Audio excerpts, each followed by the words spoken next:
നമസ്കാരം. സംവാദത്തിലേക്ക് സ്വാഗതം. 1,40,00,000 ഇന്ത്യക്കാരാണ് വിദേശ രാജ്യങ്ങളിൽ തൊഴിലെടുക്കുന്നത്. അതിൽ ഏതാണ്ട് 30 ലക്ഷത്തോളം ആൾക്കാർ മലയാളികളാണ്, പ്രവാസി മലയാളികൾ. ഇവർ കേരളത്തിലേക്ക് അയക്കുന്നത് 1 ലക്ഷം കോടി രൂപയോളമാണ്, അല്ലെങ്കിൽ റെമിറ്റൻസ് ആയി വരുന്നത് 1 ലക്ഷം കോടി രൂപയോളമാണ്. ഒരുപക്ഷെ കേരളത്തിന്റെ സാമൂഹികവും സാമ്പത്തികവുമായിട്ടുള്ള വികസനത്തിനും ഉന്നതമായിട്ടുള്ള അവസ്ഥയ്ക്കും അടിസ്ഥാനമായിരിക്കുന്നതും ഈ പണമാണ്. എന്നാൽ ഈ അടുത്ത ദിവസങ്ങളായി സൗദിയിൽ നിന്നും പുറത്തേക്ക് വരുന്ന വിവരങ്ങൾ, ഒമാനിൽ നിന്നും പുറത്തേക്ക് വരുന്ന വിവരങ്ങൾ, മറ്റ് പല രാജ്യങ്ങളിൽ നിന്നും വരുന്ന വിവരങ്ങൾ അത്ര ശുഭകരമല്ല. വിദേശ രാജ്യങ്ങളിൽ വർക്ക് ചെയ്യുന്ന പല തൊഴിലാളികൾക്കും അവരുടെ തൊഴിൽ നഷ്ടപ്പെടുന്നു, തിരിച്ച് വരേണ്ടി വരുന്നു.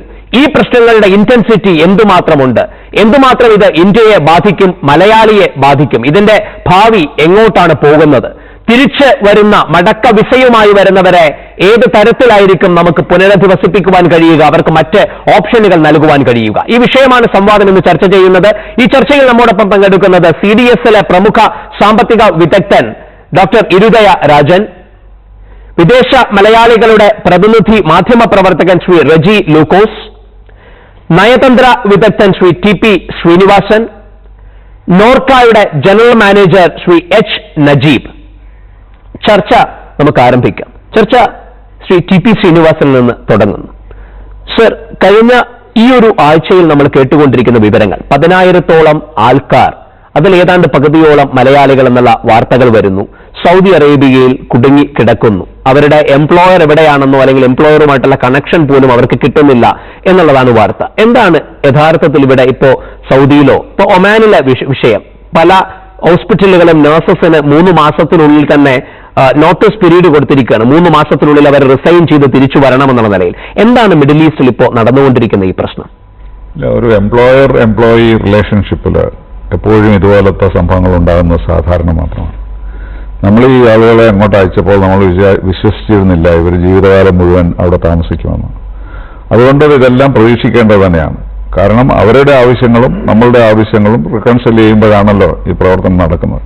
പക്ഷെ ഏതെങ്കിലും സമയത്ത് അവരുടെ രാഷ്ട്രീയ താല്പര്യങ്ങൾ മറ്റുള്ളവരുള്ളതിൽ അവിടെ ഉണ്ടാകുന്നതിനേക്കാളും വ്യത്യസ്തമാണെന്ന് കാണുമ്പോൾ തീർച്ചയായിട്ടും ഈ പ്രശ്നങ്ങൾ ഉണ്ടാകും. അതുകൊണ്ട് നമ്മൾ പ്രതീക്ഷിക്കേണ്ടതായിരുന്നു.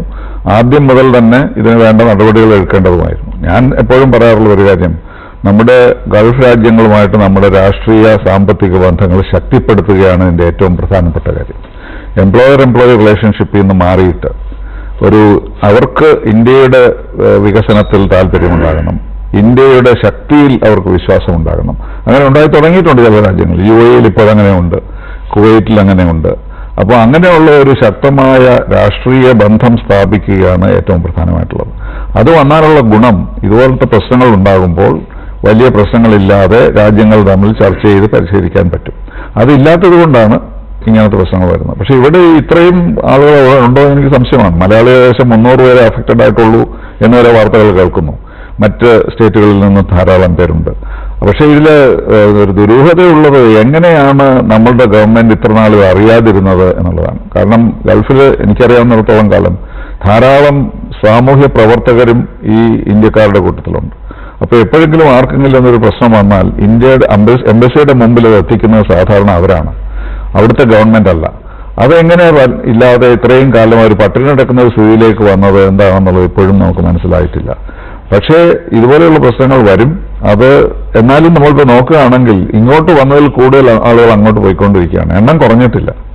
അപ്പോൾ അതുകൊണ്ട് നമ്മൾ ഇതിനകത്തൊരു വലിയ ഒരു പാനിക്കിന്റെ ആവശ്യമൊന്നുമില്ല. ആളുകൾ ഇങ്ങോട്ട് പോന്നാലും മറ്റുള്ളവർക്ക് പോകേണ്ടി വരും. കാരണം ഈ രാജ്യങ്ങൾക്ക് നമ്മുടെ ആളുകൾ ഇല്ലാതെ ഫംഗ്ഷൻ ചെയ്യാൻ കഴിയില്ല എന്നുള്ള സ്ഥിതിയാണ് ഇപ്പോഴുള്ളത്. വ്യക്തമാണ്. ഞാൻ തിരിച്ചു വരാം. ശ്രീ ഡോക്ടർ ഇരുദയ രാജൻ, ശ്രീ TP ശ്രീനിവാസൻ പറഞ്ഞ് അവസാനിപ്പിച്ചത് ഒരു വലിയ നമ്പർ ഓഫ് ആൾക്കാർ ഇങ്ങോട്ട് വരേണ്ട ഗതിയിൽ നിൽക്കുമ്പോഴും ഇവിടുന്ന് തിരിച്ചങ്ങോട്ട് പോകാൻ വേണ്ടിയിട്ടുള്ള ആൾക്കാരും ഒക്കെ നിൽക്കുന്നുണ്ട്.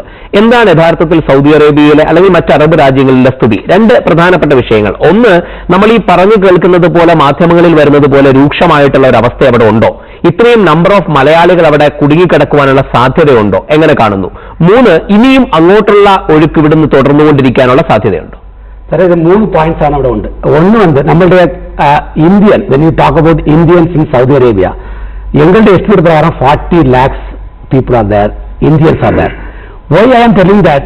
Last time when the Nitagat crisis came, people were worried. I think I should talk about the crisis which was happening for some time. We had a global crisis in 2008-9, and everybody worried. Even at that time, the same government was ruling, LDF was ruling the Kerala. They were expecting a large-scale return migrant, around 500,000 they were talking about. When we did the study, only 40,000 people came from global crisis, because it was affected to only Dubai. Because when we went to Gulf countries, we find when we moved from Dubai to Abu Dhabi was flourishing. So that crisis we survived. Then we had a crisis called Nitagat. That time I was told, even in some of the TV studios, that people were afraid to come out of the houses. They were all locked, because many of the Indians have no proper documents. In fact, the government of India data already told us 1.5 million Indians were regularized.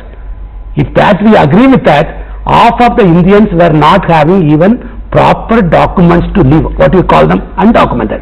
But we expected a lot of people will come, but only 35,000 people came. So both crises we have survived. Now this crisis is something I feel is very little different. Not only the Nitagat, which is going to be implemented very strongly, the other one is the oil price decline. I think we are not talking too much on that, because these countries, not just in Saudi Arabia, the whole countries in the Gulf, their main income is oil. The oil price has come down drastically, like we talk about rubber prices in Kottayam district. So it has come down drastically. It will create lot of employment issues in the Gulf, and they don't want to have unemployment in their own country. So they think it is the migrants who are taking their jobs, which is what the reason for Brexit, which is the reason for every country. So I think in this context, we have to look this particular issue little more seriously than the earlier crisis. ഇപ്പൊ നമ്മൾ ഈ നിൽക്കുന്ന ക്രൈസിസിൽ എടുത്ത് നോക്കിയാൽ താങ്കളെ നേരത്തെ കണ്ട നമ്മുടെ ഗ്ലോബൽ എക്കണോമിക് ക്രൈസിസ് മുതൽ നിതാഗത്ത് മുതൽ ഈ ഒരു ക്രൈസിസിൽ എത്തി നിൽക്കുമ്പോൾ ഇനി ഇതിന്റെ ഷേപ്പ് കൂടുതൽ മോശമാവാനാണോ സാധ്യത, അതോ ഇതിനെയും നമ്മൾ മറികടക്കാനുള്ള സാഹചര്യം ഉണ്ടാകും? The oil price is going to be like 40, 45, 60. I think we are going to have a little bit serious than last two crises. Maybe Kerala may overcome. But also I want to pinpoint here, this crisis will affect more Uttar Pradesh, Bihar and Andhra Pradesh people compared to Keralites. എന്താണ് അതിന്റെ കാരണം? The Keralites who are working itself in the Gulf is coming down. Slowly the proportion of Keralites working in the Gulf is coming down. As per the latest data last year, the highest number of people who went with the ECR passports is from Uttar Pradesh. So no longer Kerala is the leading sending for unskilled workers. So Kerala is slowly coming down, because you don't have enough people to send to migrate. So Kerala is an aging population. You have demographically you don't have many youth to go, because you have already a negative growth rate of population up to 0 to 14. So you have no people to go. So automatically states like Bihar, Uttar Pradesh, Rajasthan, Andhra Pradesh, Telangana will be the leading states, will be affected more than Kerala. എങ്കിലും ഒരുപക്ഷെ കഴിഞ്ഞ രണ്ട് ക്രൈസിസുകളേക്കാൾ കൂടുതൽ നമ്മളെ ഇത് ബാധിച്ചേക്കാം, കുറച്ചുകൂടെ bad ഷേപ്പിലേക്ക് പോയി. I think it will we have to look at it, because it will have both. I think it will have both short term and long term implications, both on immigration going in, return migration, and also the possibility of declining remittances. That also we should look at it carefully. Shri Najeeb, രണ്ട് പ്രധാനപ്പെട്ട വിഷയങ്ങൾ. ഒന്ന്, ഈ പുറത്തേക്ക് വരുന്ന വാർത്തകൾ എത്ര മലയാളികൾ എഫക്ട് ചെയ്തിട്ടുണ്ട്, അഫക്ട് ചെയ്യപ്പെട്ടിട്ടുണ്ട് എന്നതിനകത്ത് 5000 എന്ന് കേൾക്കുന്നു, 2500 എന്ന് കേൾക്കുന്നു, ശ്രീനിവാസൻ സാർ നേരത്തെ സൂചിപ്പിച്ചതുപോലെ 300 അടുപ്പിച്ച് മാത്രമേ ഉള്ളൂ എന്ന് കേൾക്കുന്നു. യഥാർത്ഥത്തിൽ എത്ര മലയാളികൾ ഈ പ്രശ്നത്തിൽ കറന്റ്ലി അവിടെ എഫക്റ്റഡ് ആണ്? ഒന്ന്. രണ്ട്, ഓയിൽ ക്രൈസിസ് ഉൾപ്പെടെയുള്ള നാഷണലൈസേഷൻ ഉൾപ്പെടെയുള്ള വലിയ വിഷയങ്ങളെക്കുറിച്ച് പറയുമ്പോഴും ഇപ്പൊ സൗദിയിൽ നടന്നിരിക്കുന്ന ഈ വിഷയം സൗദി രാജാവിനും ലബനസ് രാജാവിനും ഉൾപ്പെടെ ഉള്ള ഒരു പാർട്ട്ണർഷിപ്പ് ഉണ്ടായിരുന്ന, ഷെയർ ഉണ്ടായിരുന്ന കമ്പനിയും അവരുടെ അനന്തരാവകാശികൾ നടത്തിയ ദൂർത്തിന്റെയും ഭാഗമായി കമ്പനി മുന്നോട്ട് പോകുവാൻ കഴിയാതെ പൂട്ടേണ്ടി വന്നതാണ് എന്നുള്ള വാർത്തയും വരുന്നുണ്ട്. അപ്പോൾ അതൊരു മൈക്രോ, ആ പർട്ടിക്കുലർ കമ്പനിയുമായി മാത്രം ബന്ധപ്പെട്ട വിഷയമായിട്ടാണോ നമ്മൾ ഇതിനെ കാണേണ്ടത്? ഈ രണ്ട് വിഷയങ്ങൾ പ്രധാനമായും ഇന്ത്യക്കാർ എന്നുള്ള ഒരു സങ്കല്പത്തിൽ നിന്നുള്ള ഒരു റീപാട്രിയേഷൻ പ്രോസസ്സാണ് ഇപ്പോൾ നടക്കുന്നത്. സൗദിയും ഇന്ത്യയും തമ്മിലൊരു ശക്തമായ ഒരു സൗഹൃദ ബന്ധം ഇപ്പോൾ നിലവിലുണ്ട്. ഇന്ത്യക്കാരുടെ അഭിമാനവും തൊഴിലും അവരുടെ സാമ്പത്തിക ആനുകൂല്യങ്ങളും സംരക്ഷിച്ചുകൊണ്ടുള്ള ഒരു നിലപാടിലേക്കാണ് രണ്ട് രാജ്യങ്ങളും പോകുന്നത്. കൃത്യമായും മലയാളികളുടെ എണ്ണം ഔദ്യോഗികമായി ഇപ്പോഴും ഞങ്ങളുടെ ഭാഗത്ത് ലഭ്യമായിട്ടില്ല. അതേസമയം അവിടെ പ്രവർത്തിക്കുന്ന മലയാളി സംഘടനകളിൽ നിന്ന് കിട്ടുന്ന വിവരമനുസരിച്ച് ഏകദേശം 300ഓളം മലയാളികൾ അത്രയേ ഉള്ളൂ അവിടെ ഉണ്ട് എന്നാണ് അറിവ്. ഈ 300ഓളം മലയാളികളെ, ജോലി നഷ്ടപ്പെടുന്നവരെ അവിടുത്തെ ചില സ്ഥാപനങ്ങളിലേക്ക് അക്കോമഡേറ്റ് ചെയ്യുന്നതിനുള്ള ധാരാളം ഓഫറുകൾ നിലവിലുണ്ട്. അത് സ്വീകരിക്കുന്നതിനും മലയാളി തൊഴിലാളികൾ അവർക്ക് സമ്മതമാണ്. ഇന്നലെ എന്റെ അടുത്ത് അവിടെ ജോലി ചെയ്തിരുന്ന സൗദി ഓജർ കമ്പനിയുടെ മെയിൻ്റനൻസ് ഡിവിഷനിൽ ജോലി ചെയ്തിരുന്ന ഒരു തൊഴിലാളി, ഒരു 30 വർഷമായി ജോലി ചെയ്തിരുന്ന ഒരു അൺസ്കിൽഡ് ലേബറർ എന്റെ അടുത്ത് വന്നിരുന്നു. ഒരു കൊട്ടാരക്കര സ്വദേശി, 30 വർഷമായി ജോലിയാണ്, അതിന്റെ മെയിൻ്റനൻസ് ഡിവിഷനിലാണ്. ഈ പറഞ്ഞതുപോലെ അതിന്റെ കൃത്യമായ വിശദവിവരങ്ങൾ പറഞ്ഞു. ശരിക്കും പറഞ്ഞാൽ ആ കമ്പനി കുളിക്കാനുള്ള സോപ്പ് മുതൽ ഷുഗറിനും കൊളസ്ട്രോളിനുമുള്ള മരുന്ന് വരെ കൃത്യമായി കൊടുത്തിരുന്ന ഒരു കമ്പനിയാണ്. ആ കമ്പനിയെ പറ്റി സംസാരിക്കുന്നതിന് അദ്ദേഹത്തിന് അഭിമാനമായിരുന്നു. പക്ഷെ ഇപ്പോൾ അവരെ അലട്ടുന്ന പ്രശ്നം, അവർക്ക് ഓയിൽ ക്രൈസിസിനെ അവർ ഭയപ്പെടുന്നു. ഓയിൽ ക്രൈസിസ് കൊണ്ട് ബിൻ ലാദൻ കമ്പനി ഇതോടൊപ്പം തന്നെ അഫക്ട് ചെയ്യപ്പെട്ട മറ്റൊരു കമ്പനിയാണ്. ബിൻ ലാദൻ റിക്കവർ ചെയ്തുവെങ്കിലും ഈ കമ്പനി ഓയിൽ പ്രൈസ് ക്രൈസിസ് അവിടെ നിലനിൽക്കുന്നത് കൊണ്ട് റിക്കവർ ചെയ്യുമോ എന്ന് സംശയിക്കുന്നു. അവർക്ക് ലഭിക്കേണ്ട ആനുകൂല്യങ്ങൾ കിട്ടുമോ എന്ന് അവർ ഭയക്കുന്നു. അവർക്ക് അതുകൂടാതെ ശമ്പള കുടിശ്ശിക, അതേപോലെ മറ്റ് ജോലിയുമായി ബന്ധപ്പെട്ട ആനുകൂല്യങ്ങൾ ഇവ ലഭ്യമാകുമെന്ന് അവർ ഭയക്കുന്നു. അത് കിട്ടിയതിന് ശേഷമുള്ള ഒരു തിരിച്ചുവരവ്, അല്ലെങ്കിൽ അവർക്ക് കിട്ടാവുന്ന വിസ ചേഞ്ച് വഴി കിട്ടാവുന്ന അവർക്കിപ്പോൾ ഓഫറുള്ള മലയാളികൾ നടത്തുന്ന സ്ഥാപനങ്ങൾ ഉൾപ്പെടെ അങ്ങനെ ഒരു അനുകൂലമായ സൗദി സർക്കാർ എടുക്കുന്ന നിലപാടുകൾ, അതിനോട് യോജിച്ച് പോകാൻ കൂടുതൽ പേർ താല്പര്യം കാണിക്കുന്നു. ഇതാണ് നമുക്ക് കിട്ടിയുന്ന ഇൻഫർമേഷൻ. മിനിസ്ട്രി ഓഫ് എക്സ്റ്റേണൽ അഫയേഴ്സുമായിട്ട് നമ്മൾ ഫ്രീക്വന്റ്ലി കോൺടാക്ട് ചെയ്യുന്നുണ്ട്. മലയാളികൾ എന്ന രീതിയിലുള്ള കൃത്യമായ ഇൻഫർമേഷൻസ് അവർ കൺവേ ചെയ്യുന്നില്ല. ഇതുമായി ബന്ധപ്പെട്ട് നോർക്കയിൽ വരുന്ന കോളുകൾക്ക് മലയാളികൾ ഭയക്കേണ്ടതില്ലെന്നും മലയാളികളുടെ കുടുംബങ്ങൾക്ക് സുരക്ഷിതരാണെന്നും എല്ലാവിധ സഹായങ്ങളും കിട്ടുമെന്നും അപ്പോഴപ്പോൾ എല്ലാ വിവരങ്ങളും അറിയിക്കുമെന്നും മിനിസ്ട്രി ഓഫ് എക്സ്റ്റേണൽ അഫയേഴ്സിന്റെ പ്രതിനിധികൾ ഞങ്ങളെ കൃത്യമായി അറിയിക്കുന്നു. ഈ കമ്പനി സൗദി രാജാവിന് ഷെയറുള്ള അല്ലെങ്കിൽ ഓണർഷിപ്പുള്ള കമ്പനികളിൽ ഒന്നാണോ ഇത്? നമുക്ക് കിട്ടുന്ന വിവരം അനുസരിച്ച് സൗദി രാജാവിനും ലബനീസ് പ്രധാനമന്ത്രിക്കും ഷെയർ ഉണ്ടായിരുന്ന കമ്പനിയായിരുന്നു. അവിടെ രാഷ്ട്രീയ കാരണങ്ങളാൽ മറ്റ് കൺസ്ട്രക്ഷൻ സെക്ടറിലേക്ക് അവർ നടത്തിയ ഇൻവെസ്റ്റ്മെന്റ്, അതുമായി ബന്ധപ്പെട്ട ചില കാര്യങ്ങൾ കൊണ്ട് അവർക്കുണ്ടായ നഷ്ടം, ഇതാണ് ആ കമ്പനിയെ നഷ്ടത്തിലേക്ക് നയിച്ചത്. അവിടെ free food and accommodation provide ചെയ്തിരുന്നു. ഫുഡ് പ്രൊവൈഡ് ചെയ്തിരുന്നത് കാറ്ററിംഗ് സർവീസ് കമ്പനികളായിരുന്നു. സാമ്പത്തിക നഷ്ടമുണ്ടായപ്പോൾ സ്വാഭാവികമായും ബില്ല് പേ ചെയ്യാത്തതുകൊണ്ട് കാറ്ററിംഗ് കമ്പനികൾ സപ്ലൈ നിർത്തിവെച്ചു. അതുകൊണ്ടാണ് അങ്ങനെ ഒരു അവസ്ഥ ഉണ്ടായത്. അത് നമ്മൾ ഇത് കഴിഞ്ഞു. വ്യക്തമാണ്. ഞാൻ ശ്രീ റെജി ലൂക്കോസിലേക്ക് വന്നാൽ, ശ്രീ റെജി ലൂക്കോസ്, ഒരു പ്രധാനപ്പെട്ട കാര്യം, അതായത് 300ഓളം മലയാളികളെ ഉള്ളൂ എന്ന് പറയുമ്പോഴും അതൊരു നല്ല ഇൻഫർമേഷനാണ്. 300ഓളം മലയാളികളെ ഉള്ളൂ എന്ന് പറയുമ്പോഴും 10,000-ഓളം ഇന്ത്യക്കാർ അവിടെ ഉണ്ട് എന്നുള്ള വാർത്ത പുറത്തേക്ക് വരുന്നു. ഇത്രയും ശക്തമായിട്ടുള്ള സംഘടനകളുള്ള, ശ്രീനിവാസൻ സാർ പറഞ്ഞാൽ ഇത്രയും ശക്തമായിട്ടുള്ള സംഘടനകളുള്ള, മലയാളികളുടെ പ്രസൻസ് ഉള്ള, ഇന്ത്യക്കാരുടെ പ്രസൻസ് ഉള്ള ഒരു രാജ്യത്തിൽ ഇവർ 2 മാസത്തോളമായ രീതിയിൽ ഭക്ഷണം ലഭിക്കാതെ ഇങ്ങനെ കഴിയുകയാണ്. സാമ്പത്തികമായ രീതിയിൽ വളരെയധികം ബുദ്ധിമുട്ടാണ്. കുടിശ്ശിക അവർക്ക് ശമ്പളത്തിന്റെ കാര്യത്തിൽ കിട്ടാൻ വേണ്ടിയിട്ടുണ്ട് എന്നൊക്കെയുള്ള വാർത്തകൾ പുറത്തേക്ക് വരുന്നു. എന്തുകൊണ്ടാണ് ഇത് ഒരു റൈറ്റ് ടൈമിൽ നമുക്ക് ഇൻഫോംഡ് ആവാത്തത്? വളരെ പ്രസക്തമായ ചോദ്യമാണ് പ്രവീണോട് ചോദിച്ചത്. കാരണം നമ്മുടെ എംബസികള്, നമ്മുടെ കോൺസുലേറ്റുകള് എന്നും ഈ രാജ്യത്തെ ജനങ്ങൾ എവിടെ പ്രവാസിയായി ജീവിക്കുന്നുണ്ട് അവർക്കെതിരാണ്. ഇതൊരു നഗ്നമായ സത്യമാണ്. ഇതിനെ ആരും അഡ്രസ് ചെയ്യാതിരുന്നിട്ട് കാര്യമില്ല. ഈ ചോദ്യത്തിനുള്ള മറുപടി പറയുമ്പോഴത്തേക്ക് നമ്മുടെ മലയാളി സംഘടനകള് അല്ലെങ്കിൽ അവരുടെ അസോസിയേഷനുകള് ഇവരെല്ലാവരും നിരന്തരമായി കാണുകയോ ബന്ധപ്പെടുകയോ ചെയ്യുന്നില്ല. ഈ സൗദി അറേബ്യ എന്നുള്ള രാജ്യത്തിന്റെ പല റിമോട്ട് ഏരിയയിലും ഇപ്പൊ ഈ ക്രൈസിസ് നേടുന്ന കമ്പനികളുടെ പല പ്ലാന്റുകളും ഈ സൗദിയിലെ പല റിമോട്ട് ഏരിയകളിലാണ്. അവിടെ അടച്ചിട്ട മുറികളിൽ നിന്നും പുറത്തു പോകാൻ സാധിക്കാത്ത രീതിയിൽ അവരെ അടിമകളെ പോലെ ജോലി ചെയ്യുന്നതായിട്ട് ഈ കഴിഞ്ഞ ദിവസങ്ങളിൽ വാർത്തകൾ വെളി വന്നിട്ടുണ്ട്. ഇപ്പൊ ശ്രീനിവാസ് സാർ പറഞ്ഞ പോലെ തന്നെ ക്രൈസിസ് നേരിടുന്ന അല്ലെ ഭക്ഷണത്തിന് പോലും ബുദ്ധിമുട്ടുന്ന മലയാളികൾ എന്ന് പറഞ്ഞാൽ ഏതാണ്ട് 500 താഴെ മാത്രമേ ഉള്ളൂ. അതൊരു സത്യമാണ്. പക്ഷേ ഈ 500 താഴെയുള്ള മലയാളികളിൽ കാർബേജിൽ നിന്നും, വേസ്റ്റ് ഇടുന്ന കാർബേജിൽ നിന്നും വിശപ്പകറ്റാൻ ഭക്ഷണം കഴിക്കുന്ന സീൻ വരെ വാട്സാപ്പിൽ വന്നു കഴിഞ്ഞു. അപ്പൊ എവിടെയാണ് നമ്മുടെ എംബസികള്, നമ്മുടെ കോൺസുലേറ്റുകൾ എവിടെയാണ്? എന്താണ് അവരുടെ ദൗത്യം? സ്വന്തം രാജ്യത്തെ ജനങ്ങളെ സംരക്ഷിക്കാനായിട്ട് ഊർജിതമായിട്ട് രംഗത്തിറങ്ങേണ്ട നമ്മുടെ എംബസിയിലെ ഉദ്യോഗസ്ഥരും നമ്മുടെ കോൺസുലേറ്റിലെ ഉദ്യോഗസ്ഥരും നിരുത്തരവാദപരമായിട്ട് ചരിത്രത്തിന്റെ ഭാഗമായിട്ട് തന്നെ നമ്മുടെ മുമ്പിൽ ഉണ്ട്. അവരുടെ പ്രവർത്തനങ്ങൾ മോശമാണ്. ഈ രണ്ടാമത്തെ കാര്യം, നമ്മളിവിടെ ചർച്ച ചെയ്യപ്പെടാത്തൊരു വസ്തുതയുണ്ട്. ഈ ക്രൈസിസ് നേരിടുന്നത് സൗദി അറേബ്യയിൽ മാത്രമല്ല, ഈ പർട്ടിക്കുലർ നിമിഷം ഞാൻ ആദ്യം പറഞ്ഞ വിഷയത്തിലേക്ക് ഒരു ക്ലാരിഫിക്കേഷൻ എടുത്തിട്ട്, ശ്രീ ടി പി ശ്രീനിവാസൻ, താങ്കൾ പല രാജ്യങ്ങളിലും ഇന്ത്യയെ പ്രതിനിധീകരിച്ച ഒരാളാണ്. ഒപ്പം UAE-യിൽ ഇപ്പോൾ ഇന്ത്യ പ്രതിനിധീകരിക്കുന്നത് തങ്ങളുടെ ബ്രദർ കൂടെയാണ്. ഈ പറയുന്ന രീതിയിൽ ഇന്ത്യയുടെ പ്രതിനിധികളായി പോകുന്ന ആൾക്കാരെയും ആ ഓഫീസേഴ്സിനെയും ഒക്കെയാണ് റെജി ലൂക്കോസ് ഇങ്ങനെ ഒരു ആരോപണം ഉന്നയിച്ചത്. അങ്ങനെ ഒരു കാര്യക്ഷമതയില്ലായ്മയോ താല്പര്യമില്ലായ്മയോ യഥാർത്ഥത്തിലുണ്ടോ? എനിക്ക് തോന്നുന്നില്ല അങ്ങനെ ഉണ്ടെന്ന്. കാരണം ഞാൻ ഗൾഫിൽ ജോലി ചെയ്തിട്ടില്ല. പക്ഷേ എല്ലാ എംബസിയുടെ എടുക്കുന്നത് ഗൾഫ് മാത്രം വെച്ചുകൊണ്ടല്ല അദ്ദേഹം സൂചിപ്പിച്ചതെന്ന് തോന്നുന്നു. വിദേശ മലയാളികളുമായി ഞാൻ വിദേശത്ത് ജീവിച്ചുകൊണ്ട് തന്നെ എനിക്ക് പറയാൻ പറ്റുമത്. അതൊരു സാധാരണ ഒരു പരാതി പറയുന്നതാണ്. സാധാരണ ഇന്ത്യക്കാരെല്ലാം പരാതി പറയാറുണ്ട്, എംബസി അവരോട് ജോലി ചെയ്യുന്നില്ല എന്ന് പറയാറുണ്ട്. അതിനൊരു ചരിത്രമുള്ളത് പഴയ കാലത്ത് നെഹ്റുവിന്റെ കാലത്തൊക്കെ അവിടെ താമസിക്കുന്ന ഇന്ത്യക്കാര് അവരുടെ ലോയൽറ്റി ആ രാജ്യങ്ങളോടായിരിക്കണമെന്നായിരുന്നു നമ്മുടെ നയം. പക്ഷെ രാജീവ് ഗാന്ധിക്ക് ശേഷം അത് മാറി. ഇപ്പോൾ പ്രവാസികൾ ഒരു പ്രധാനപ്പെട്ട അംശമായി ഫോറിൻ പോളിസിയുടെയും എംബസിയുടെ അംശമായി മാറിക്കഴിഞ്ഞു മിസ്റ്റർ മോദി വന്നു കഴിഞ്ഞപ്പോൾ.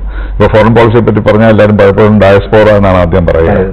അപ്പോൾ അത്രമാത്രം വ്യത്യാസം വന്നിട്ടുണ്ട്. അപ്പോൾ എനിക്കറിയാം എന്റെ സഹോദരൻ UAE-യിൽ ചെയ്യുന്നത് അദ്ദേഹത്തിന് 90% സമയവും ഇന്ത്യക്കാർക്ക് വേണ്ടി മലയാളികൾക്ക് വേണ്ടിയാണ് അദ്ദേഹം ശ്രമിക്കുന്നതും സംസാരിക്കുന്നതും ഒക്കെ. അപ്പോൾ അത് ശരിയല്ല. പക്ഷെ അവർക്ക് വളരെ ലിമിറ്റേഷൻസ് ഉണ്ട്. വിശേഷിച്ച് സൗദി അറേബ്യ പോലുള്ള രാജ്യം ഒരു സ്വതന്ത്രമായ രാജ്യമല്ലല്ലോ. അവർക്ക് അവിടെ ഇവിടെയും മൂവ് ചെയ്യാനൊന്നും പറ്റുന്ന സ്ഥലമല്ല അവിടെ. അപ്പോൾ അതുകൊണ്ടായിരിക്കും ഒരുപക്ഷെ സംഭവിച്ചത്. പക്ഷേ ഞാൻ ആദ്യം പറഞ്ഞാൽ ഇതിനകത്തൊരു ദുരൂഹതയുണ്ട്. കാരണം ഒരു മലയാളിക്ക് ഭക്ഷണം കിട്ടിയില്ലെങ്കിൽ പോലും ഉടനെ എംബസിയിൽ അറിയിക്കുന്ന തരത്തിലാണ് മറ്റു രാജ്യങ്ങളിൽ ഞാൻ കണ്ടിട്ടുള്ളത് ഗൾഫിൽ. ദുരൂഹത എന്ന് പറയുന്നത് എന്ത് ഇതുകൊണ്ടായിരിക്കാം. ഈ രാജാവിന് ബന്ധപ്പെട്ട കമ്പനി ആയതുകൊണ്ട് ഒരുപക്ഷെ അവർ രഹസ്യമായി വെച്ചു എന്നൊക്കെ വരാം. പക്ഷേ ഈ ഓയിലിന്റെ കാര്യം പറഞ്ഞതിനകത്ത് ഒരു കാര്യം നമ്മൾ ഓർക്കണം. ഓയിലിന് വില കുറയുന്നത് ഇന്ത്യയെ സംബന്ധിച്ചിടത്തോളം നല്ലതാണ്. കാരണം നമ്മൾ ഇമ്പോർട്ട് ചെയ്യുന്ന ഓയിലിന്റെ നമ്മുടെ 90% ഫോറിൻ എക്സ്ചേഞ്ച് റിസർച്ച് സ്പെൻഡ് ചെയ്യുന്ന ഓയിലാണ്. അപ്പോൾ റെമിറ്റൻസ് ഇത്തിരി കുറഞ്ഞാലും ഓയിലിന്റെ വില കുറഞ്ഞിരിക്കുന്നത് തന്നെയാണ് നോക്കുന്നത്. ഓക്കെ, വ്യക്തമാണ്. ശ്രീ ഹൃദയരാജൻ, ഈ പറയുന്ന വിഷയത്തിന് നമ്മളിപ്പോ കറന്റ്ലി എത്ര പേര് അഫക്റ്റഡ് ആയി പോലുള്ള കാര്യങ്ങളെ കുറിച്ചൊക്കെ നമ്മൾ സംസാരിക്കുകയുണ്ടായി. ഈ വിഷയത്തിന്റെ ഇന്റൻസിറ്റി ഞാൻ ചോദിക്കാൻ കാരണം ശ്രീ നജീബ് പറഞ്ഞത് വെച്ച് 300ഓളം പേരെ അഫക്റ്റഡ് ആയിട്ടുള്ളൂ മലയാളികൾ എന്ന് പറയുന്നു. അവർക്ക് തന്നെ അവിടെ മറ്റ് ജോബ് ഓപ്പർച്യൂണിറ്റീസ് അവൈലബിൾ ആണ് എന്ന് പറയുന്നു. അപ്പോൾ ഇത് നമ്മൾ ഈ പറയുന്ന രീതിയിൽ വലിയ ഇന്റൻസിറ്റി ഉള്ള ഒരു വിഷയമാണോ? ഈ പ്രശ്നം ഇനിയും കണ്ടിന്യൂ ചെയ്ത് മുന്നോട്ട് പോകാൻ സാധ്യതയുണ്ടോ? Look, before I take up that question, I also want to comment on the embassy. I think because I was doing a study on labor attaches in the Gulf countries. I did the study with the UAE and Qatar 2 years back. Of course, my brother was not there at the time. See, the problem is not the Indian embassy is bad. The problem with that, they have a very limited staff there. I was with both UAE, Dubai, Abu Dhabi and Qatar. I had a chat with the embassy. They have one labor attache who handled directly with the labor issues. With him there are 10 people. So if you talk about UAE, you have 20 people who directly talk to the labor issue. So the ambassador cannot get into the labor thing immediately. It will come to you very late. Now what happened? You have 20 lakhs Indians are there. For that you have 20 labor people who are calculated. So 20 for 20 lakhs people. If you talk about student ratio, we are talking about 30 students, 1 teacher. So we have to put them more people in the embassies in the Gulf. I think that is what will solve most of the problem. Because I don't think the people are bad. Because they are not able to help. I asked the labor attache. Filipino embassy labor attache told me we are visiting jail every week. I asked the Indian labor attache, sir, we can't visit jails. We have no time. We have complaints coming in. Did he visit jail? How many Indians are there? So they have no time because there are lots of complaints. But the limited staff, that has to be increased. Now second point about the 300. Now it is not the question of 300 or 400. I don't believe in that 300 number. I think it is still, I feel, maybe more, maybe less. But the point is that why they are not coming. Even last time, a few weeks back, our minister went with a plane to 3 people from the war zone. People said, we are not coming. Sudan, they said, we are not coming, you go. So even these 300 people want to come. That's what the government says. Why the others are not coming? I think we should question that question, because many people think, many times, if they come, they will not get the salary what they have done for the last 6 months. Other than that, any Malayali who leaves Gulf, even today, they spend 100,000 rupees as a loan. They spend money and go to Gulf. So they don't want to come with free hand. That is why many of them don't want to come. They are ready to work for lower wages. If you look at Gulf, after 2008, the wages have come down. And now, this type of issue will bring down the wages. They are not going to make money. In fact, it is better not to migrate to Gulf now. You can make more money in Kerala than Gulf. Shri നജീബിന് അതുമായി ബന്ധപ്പെട്ടൊരു കാര്യം അതായത് സുഡാന്റെ ഇവാക്വേഷനുമായി ബന്ധപ്പെട്ട് ഞങ്ങൾ റിപ്പാട്രിയേഷനുമായി ബന്ധപ്പെട്ട് പ്രവർത്തിക്കും. അതുമായി ബന്ധപ്പെട്ട ഒരു ഉദ്യോഗസ്ഥൻ പറഞ്ഞതാണ്, ഒരു വ്യക്തിയെ ഒന്നിലധികം തവണ റിപ്പാട്രിയേറ്റ് ചെയ്യാൻ നമുക്ക് ബുദ്ധിമുട്ടുണ്ട് എന്ന് പറഞ്ഞാൽ നമ്മൾ കൊണ്ടുവരുന്ന ഒരാൾ അടുത്ത ചാൻസ് കിട്ടുമ്പോൾ വീണ്ടും തിരിച്ചാ സ്ഥലത്തേക്ക് തന്നെ പോകും. അതാണ് മലയാളി. എന്തുകൊണ്ടാണ് സംഭവിക്കുന്നത്? തൊഴിൽ സാധ്യത, അവിടുത്തെ അട്രാക്റ്റീവായിട്ടുള്ള അടിസ്ഥാന സൗകര്യങ്ങൾ, ഉയർന്ന സാലറി, അത് ഉപയോഗിച്ചുള്ള ജീവിത സാഹചര്യം വർദ്ധിപ്പിക്കുന്നതിനുള്ള. പക്ഷേ നോർക്കയ്ക്ക് എന്തുകൊണ്ട് ഈ ഫിഗേഴ്സ് ഇല്ല? എത്ര വർഷമായി നോർക്ക ഇപ്പൊ പ്രവർത്തിക്കാൻ തുടങ്ങിയിട്ട്?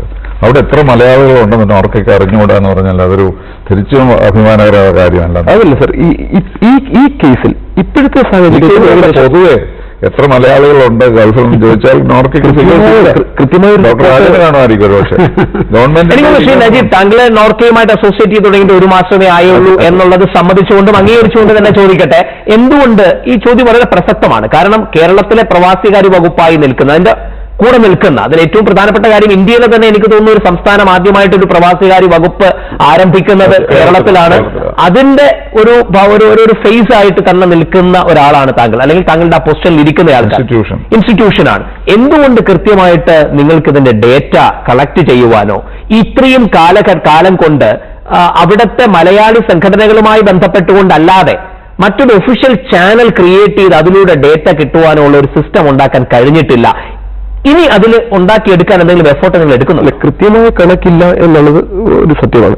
അത് സാർ പറഞ്ഞതുപോലെ അൺഡോക്യുമെന്റഡ് ആൾക്കാരുള്ളതായിരിക്കാം ഒരു കാരണം. പലരും പറയുന്നത് പല ഫിഗേഴ്സാണ്. നമ്മൾ അതിനെപ്പറ്റി ആലോചിക്കുന്നുണ്ട്. ഒരു സെൻസസിനെ പറ്റി അത് ഒരു പ്രാഥമിക ചർച്ചകൾ നടന്നിട്ടുണ്ട്. കുടുംബശ്രീ അതേപോലുള്ള സൗകര്യങ്ങൾ ഉപയോഗിച്ച് ചെയ്യുന്നതിനെ പറ്റി ആലോചിച്ചു വരുന്നു. ഫൈനൽ പ്രപ്പോസൽ ആയില്ല. ആ ഏരിയ നമ്മൾ റെക്ടിഫൈ ചെയ്യുന്നു. അല്ല, അവിടെയുള്ള ഒരു പ്രധാനപ്പെട്ട ഒരു പ്രശ്നം ഞാൻ ഒന്നുകൂടെ ചോദിക്കുന്നത്, നമ്മളിത് റെക്ടിഫൈ ചെയ്യുമെന്ന് പറയുമ്പോൾ തന്നെ, കാരണം അതൊരു വലിയ കൺസേൺ ആണ്. കാരണം മലയാളിയായിട്ടുള്ള ഒരാളെ സംബന്ധിച്ചിടത്തോളം, ഒരുപക്ഷെ പുറത്തേക്ക് പോകുന്ന ഒരാളെ സംബന്ധിച്ചിടത്തോളം വലിയൊരു റിസോർട്ടായിട്ടാണ്, ഒരു ക്രെഡിബിൾ റിസോർട്ടായിട്ടാണ് അയാൾ നോർക്കയെ, ആ ഇൻസ്റ്റിറ്റ്യൂഷനെ കാണുന്നത്. എന്നാൽ നോർക്കയ്ക്ക് ഒഫീഷ്യലായ ഒരു ചാനൽ ഇനിയും റിപ്പോർട്ട് കിട്ടാൻ വേണ്ടിയിട്ടോ അല്ലെങ്കിൽ വിവരങ്ങൾ കിട്ടാൻ വേണ്ടിയിട്ടോ അപ്ഡേറ്റ് ചെയ്യാൻ വേണ്ടിയിട്ടോ അവിടെയുള്ള മലയാളി സംഘടനകളെ വേറെ ഏതൊരു മലയാളിയെയും പോലെ വിളിക്കേണ്ടി വരുന്നു, അല്ലെങ്കിൽ ഒരു പത്രപ്രവർത്തകനെ പോലെ വിളിക്കേണ്ടി വരുന്നു എന്നുള്ളതിന് ഒരു സൊല്യൂഷൻ നമുക്ക് വേണ്ടേ?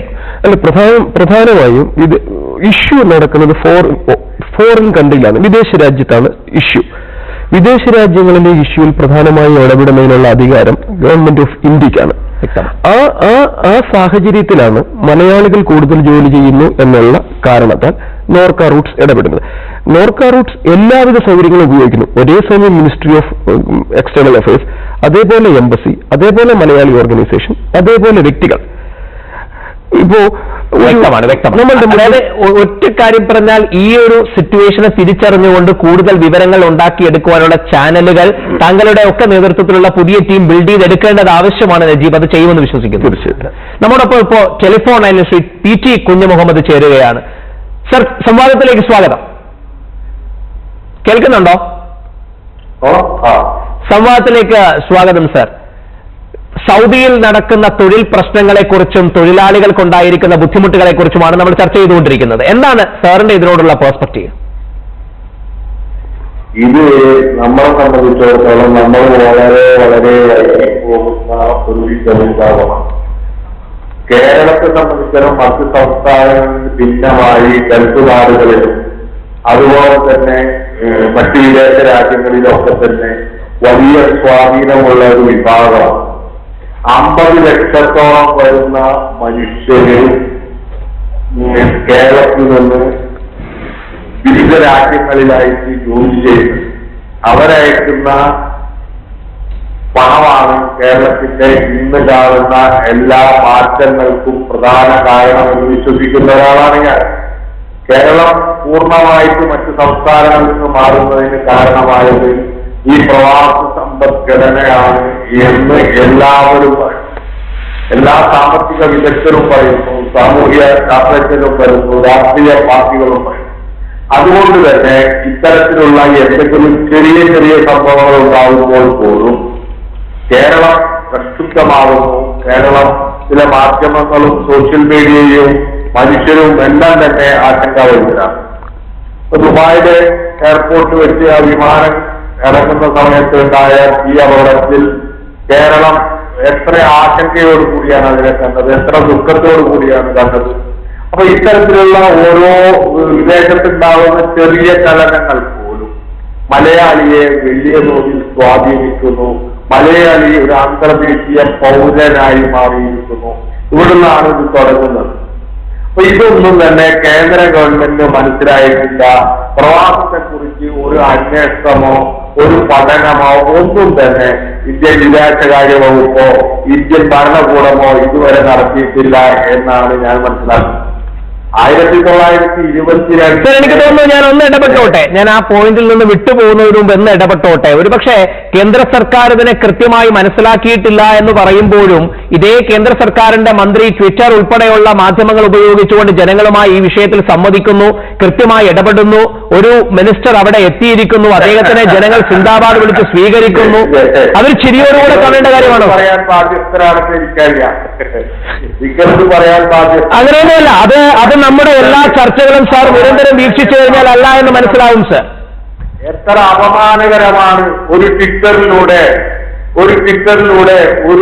ഒരു പ്രവാസി സുഷമാ സ്വരാജിനെ ബന്ധപ്പെടുന്നു. അപ്പോഴാണ് വിദേശകാര്യ വകുപ്പ് ഇത്തരത്തിലുള്ള ഒരു സംഭവം അറിയുന്നത്. അതുതന്നെയാണ് ആ വിദേശകാര്യ വകുപ്പിന്റെ ഏറ്റവും വലിയ പരാജയം എന്നുള്ളത് നിങ്ങൾ മനസ്സിലാക്കുക. വിദേശകാര്യ വകുപ്പ് വിദേശ രാജ്യങ്ങളിലുള്ള മലയാളികളുടെയും അവിടുത്തെ ജീവിതങ്ങളെയും അവിടുത്തെ രാഷ്ട്രീയ സംഘർഷങ്ങളെയും അവിടുത്തെ രാഷ്ട്ര തന്ത്രജ്ഞതയെയും ഒക്കെ കുറിച്ച് ബോധവാന്മാരാകുന്ന ഒന്നാണ് ഇന്ത്യ. രണ്ട് കാര്യങ്ങൾ മാത്രം ഞാൻ ഒന്ന് ഇടപെട്ട് പറഞ്ഞോട്ടെ. ഈ പറഞ്ഞ കാര്യങ്ങളൊക്കെ ഉണ്ടാകുമ്പോഴും ട്വിറ്ററിൽ തനിക്ക് വന്ന ഒരു കമന്റ്, പത്രപ്രവർത്തകരോ മറ്റൊരാളോ പുറത്തു കൊണ്ടുവന്നതല്ല, ട്വിറ്ററിൽ തനിക്ക് വന്ന ഒരു ട്വീറ്റിന് മറുപടി കൊടുത്തുകൊണ്ട് സുഷമാ സ്വരാജ് ഇടപെട്ടു എന്നുള്ളതാണ് ഞാൻ പറയാൻ ശ്രമിച്ചത്. ഒന്ന്. രണ്ട്, ദയവ് ചെയ്ത് കേൾക്കുക സാർ, ദയവ് ചെയ്ത് കേൾക്കുക. അതൊന്ന്, തന്ത്രജ്ഞതയില്ല എന്നുള്ളതിന്റെ ഏറ്റവും വലിയ തെളിവായിരുന്നു ആ ട്വിറ്ററിൽ അവര് പ്രതികരിച്ചതിന്റെ പ്രധാനം. അവർക്ക് അന്തർദേശീയമായിട്ടുള്ള ഡിപ്ലോമസിയോ അതിനെക്കുറിച്ചുള്ള ധാരണകളോ ഇല്ലാത്തതിന്റെ കാരണമായി. ശരി, അതാണ് താങ്കളുടെ വാദം എന്ന് മനസ്സിലാക്കുന്നു. എത്രയും ഇരുന്നിട്ടതാണ്. ശരി, അതാണ് വാദം എന്ന് മനസ്സിലാക്കുന്നു. വളരെ നന്ദി നമ്മുടെ ചർച്ചയിൽ പങ്കെടുത്തതിന്. ആ വിഷയത്തിലേക്ക് പോകാൻ തൽക്കാലം സംവാദത്തിന് സമയമില്ലാത്തതുകൊണ്ട് തിരിച്ചു വരുന്നു. സംവാദം എടുക്കുന്ന സ്റ്റാൻഡിന്റെ ക്ലാരിറ്റി എല്ലാ സംവാദവും കൃത്യമായി കണ്ടു കഴിഞ്ഞാൽ മനസ്സിലാവും ആരോടും വിധേയത്വം ഇല്ലാതെയാണ് പോകുന്നതെന്ന്. പറയാം. പ്രധാനപ്പെട്ട ഒരു കാര്യം ഷെയർ ചെയ്യാൻ ആഗ്രഹിക്കുകയാണ്. നമ്മൾ ഈ കഴിഞ്ഞ കാലഘട്ടങ്ങളിലൊക്കെ ഗൾഫ് രാജ്യങ്ങൾ, പ്രത്യേകിച്ച് സൗദി അറേബ്യ സാമ്പത്തിക ക്രൈസിസിൽ ഏർപ്പെട്ടപ്പോഴൊക്കെ സ്വാഭാവികമായിട്ട് ഒരു തന്ത്രപരമായിട്ട് രക്ഷപ്പെട്ട ചരിത്രമുണ്ട്.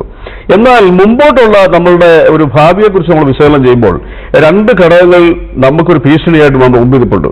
ഒന്ന്, സൗദി പോലെയുള്ള ഗൾഫ് രാജ്യങ്ങൾ ഇതുവരെയുള്ള അവരുടെ സമ്പദ്ഘടനയെ നിയന്ത്രിച്ചിരുന്നത് അവരുടെ ഓയിലാണ്, എണ്ണയാണ്, ക്രൂഡ് ഓയിൽ. ഈ ക്രൂഡ് ഓയിൽ എന്ന് പറയുന്നത് ഇപ്പോൾ കഴിഞ്ഞ 2 വർഷങ്ങൾക്ക് മുമ്പുള്ളതിനേക്കാൾ 4-1, അതായത് $149 ഡോളർ ഒരു ബാരൽ എണ്ണയ്ക്കുണ്ടായിരുന്ന സ്ഥാനത്ത് ഇപ്പോൾ അത് 40-41 ഡോളറായിട്ട് കുറഞ്ഞു കഴിഞ്ഞു. നമുക്കറിയാം 2 സബ്സ്റ്റിറ്റ്യൂട്ട് എനർജികൾ ലോകത്തിൽ ഇൻട്രൊഡ്യൂസ് ചെയ്തു കഴിഞ്ഞു. അമേരിക്ക 2025 ക്രൂഡ് ഓയിൽ ഇറക്കുമതി സ്റ്റോപ്പ് ചെയ്യുന്നു ഓൾറെഡി പ്രഖ്യാപിച്ചു കഴിഞ്ഞു. അതുകൊണ്ട് തന്നെ സൗദി പോലെയുള്ള ഗൾഫ് രാജ്യങ്ങളുടെ സാമ്പത്തികമായിട്ടുള്ള അടിത്തറ ഇതുപോലെ തന്നെ പരിപോഷിച്ച് പോകത്തില്ല എന്നുള്ളത് ഉറപ്പാണ്. വ്യക്തമാണ്. ഞാൻ അതിലേക്ക് വരാം. ആ പോയിന്റ് ഞാൻ ഒന്ന് കണക്ട് ചെയ്യാൻ ആഗ്രഹിക്കുന്നത് ശ്രീ ടി.പി. ശ്രീനിവാസൻ, നമ്മൾ പറഞ്ഞ ഇതുവരെയുള്ള ഒപ്പം ഞാൻ താങ്കളിലേക്ക് തിരിച്ചു വരാം. ആടുജീവിതത്തിന്റെ ലേഖകൻ, ആടുജീവിതത്തിലെ എഴുത്തുകാരൻ ശ്രീ ബെന്യാമൻ നമ്മോടൊപ്പം ചർച്ചയിൽ ചേരുന്നു. ബെന്യാമൻ കേൾക്കുന്നുണ്ടോ? സംവാദത്തിലേക്ക് സ്വാഗതം. എങ്ങനെയാണ് ഇപ്പോൾ സൗദിയിൽ നടന്നുകൊണ്ടിരിക്കുന്ന ഈ പ്രശ്നങ്ങളെ കാണുന്നത്? പ്രധാനമായിട്ടും പല പ്രശ്നങ്ങളും പല ലേബർ ക്യാമ്പുകളിൽ ഉണ്ടാകുന്ന പ്രശ്നങ്ങളുമൊക്കെ പുറം ലോകം അറിയാതെ അല്ലെങ്കിൽ മറ്റൊരാൾ ട്വീറ്റ് ചെയ്യുന്നതിലൂടെ മാത്രം നമ്മുടെ ആൾക്കാർ അറിയുന്ന രീതിയിലേക്ക് മാറിയിരിക്കുന്നു. എന്താണ് സൗദി ഉൾപ്പെടെയുള്ള രാജ്യങ്ങളിൽ ഇത്തരം കാര്യങ്ങൾ സംഭവിക്കുന്നതിന്റെ കാരണം? പ്രശ്നങ്ങൾ പോലും പുറത്തറിയാൻ കഴിയുന്നില്ലയോ? ഇതിന്റെ പ്രധാനപ്പെട്ട കാരണം നമ്മളുടെ എംബസികളുടെ അനാസ്ഥയാണ് എന്നാണ് എനിക്ക് പലപ്പോഴും തോന്നിയിട്ടുള്ളത്. നമ്മുടെ മന്ത്രാലയങ്ങളും എംബസികളും കൃത്യമായി ഇവിടെ നിന്ന് പോകുന്നവരെ സംബന്ധിച്ച് കൃത്യമായ ഒരു ധാരണ ഉണ്ടാക്കുക, അവരുടെ വിവരങ്ങൾ ശേഖരിക്കുക, ആര് എന്തൊക്കെ തൊഴിൽ ഏർപ്പെടുന്നു എന്നൊന്നും അറിയാത്തതിന്റെ ഒരു പ്രശ്നമാണ് ഇപ്പോൾ ഉള്ളത്. ഇത്തരത്തിൽ എന്തെങ്കിലും ചില പ്രശ്നങ്ങൾ ഉണ്ടാകുമ്പോൾ മാത്രം നമ്മൾ ഇതിനെക്കുറിച്ച് അന്വേഷിക്കുകയും പിന്നെ വളരെ പെട്ടെന്ന് മറന്നു പോവുകയും ചെയ്യുന്ന ഒരു സാഹചര്യമാണുള്ളത്. ഇതിൽ നിന്ന് വ്യത്യസ്തമായി ഇന്ത്യ വിട്ടുപോകുന്ന ഓരോ മനുഷ്യരെ കുറിച്ചും ഉള്ള ധാരണ സർക്കാരുകൾക്കുണ്ടെങ്കിൽ ഇത് കുറെ കൂടി വളരെ കൃത്യമായി പരിഹരിക്കാൻ കഴിയുമെന്നാണ് ഞാൻ വിചാരിക്കുന്നത്. ശ്രീ ബെന്യാമിൻ, നമ്മുടെ എംബസിയെ കുറിച്ച് പറയുമ്പോൾ ഒരുപക്ഷെ മറ്റൊരു പ്രധാനപ്പെട്ട കാര്യം, കേരളത്തിലെ എല്ലാ മുഖ്യധാരാ മാധ്യമങ്ങൾക്കും ഇന്ന് ഗൾഫിൽ അവരുടേതായിട്ടുള്ള ബ്യൂറോകളുണ്ട്, അവരുടേതായിട്ടുള്ള പരിപാടികൾ അവിടെ നടക്കുന്നുണ്ട്, ലേഖകന്മാരും അല്ലെങ്കിൽ റിപ്പോർട്ടർമാരും ഒക്കെ അവിടെയുണ്ട്. മാധ്യമങ്ങളുടെ ഭാഗത്തു നിന്നും ഒരു കുറ്റകരമായ അനാസ്ഥ ഉണ്ട് എന്ന് സ്വയം സമ്മതിക്കേണ്ടി വരുമോ മാധ്യമങ്ങൾ? എന്താണെന്ന് ചോദിച്ചാൽ അവിടുത്തെ മാധ്യമങ്ങൾ ചെയ്യുന്നത്, കാരണം അവിടെ നിന്ന് ഉള്ള വാർത്തകൾ വരുന്നതോടുകൂടി അവരവിടെ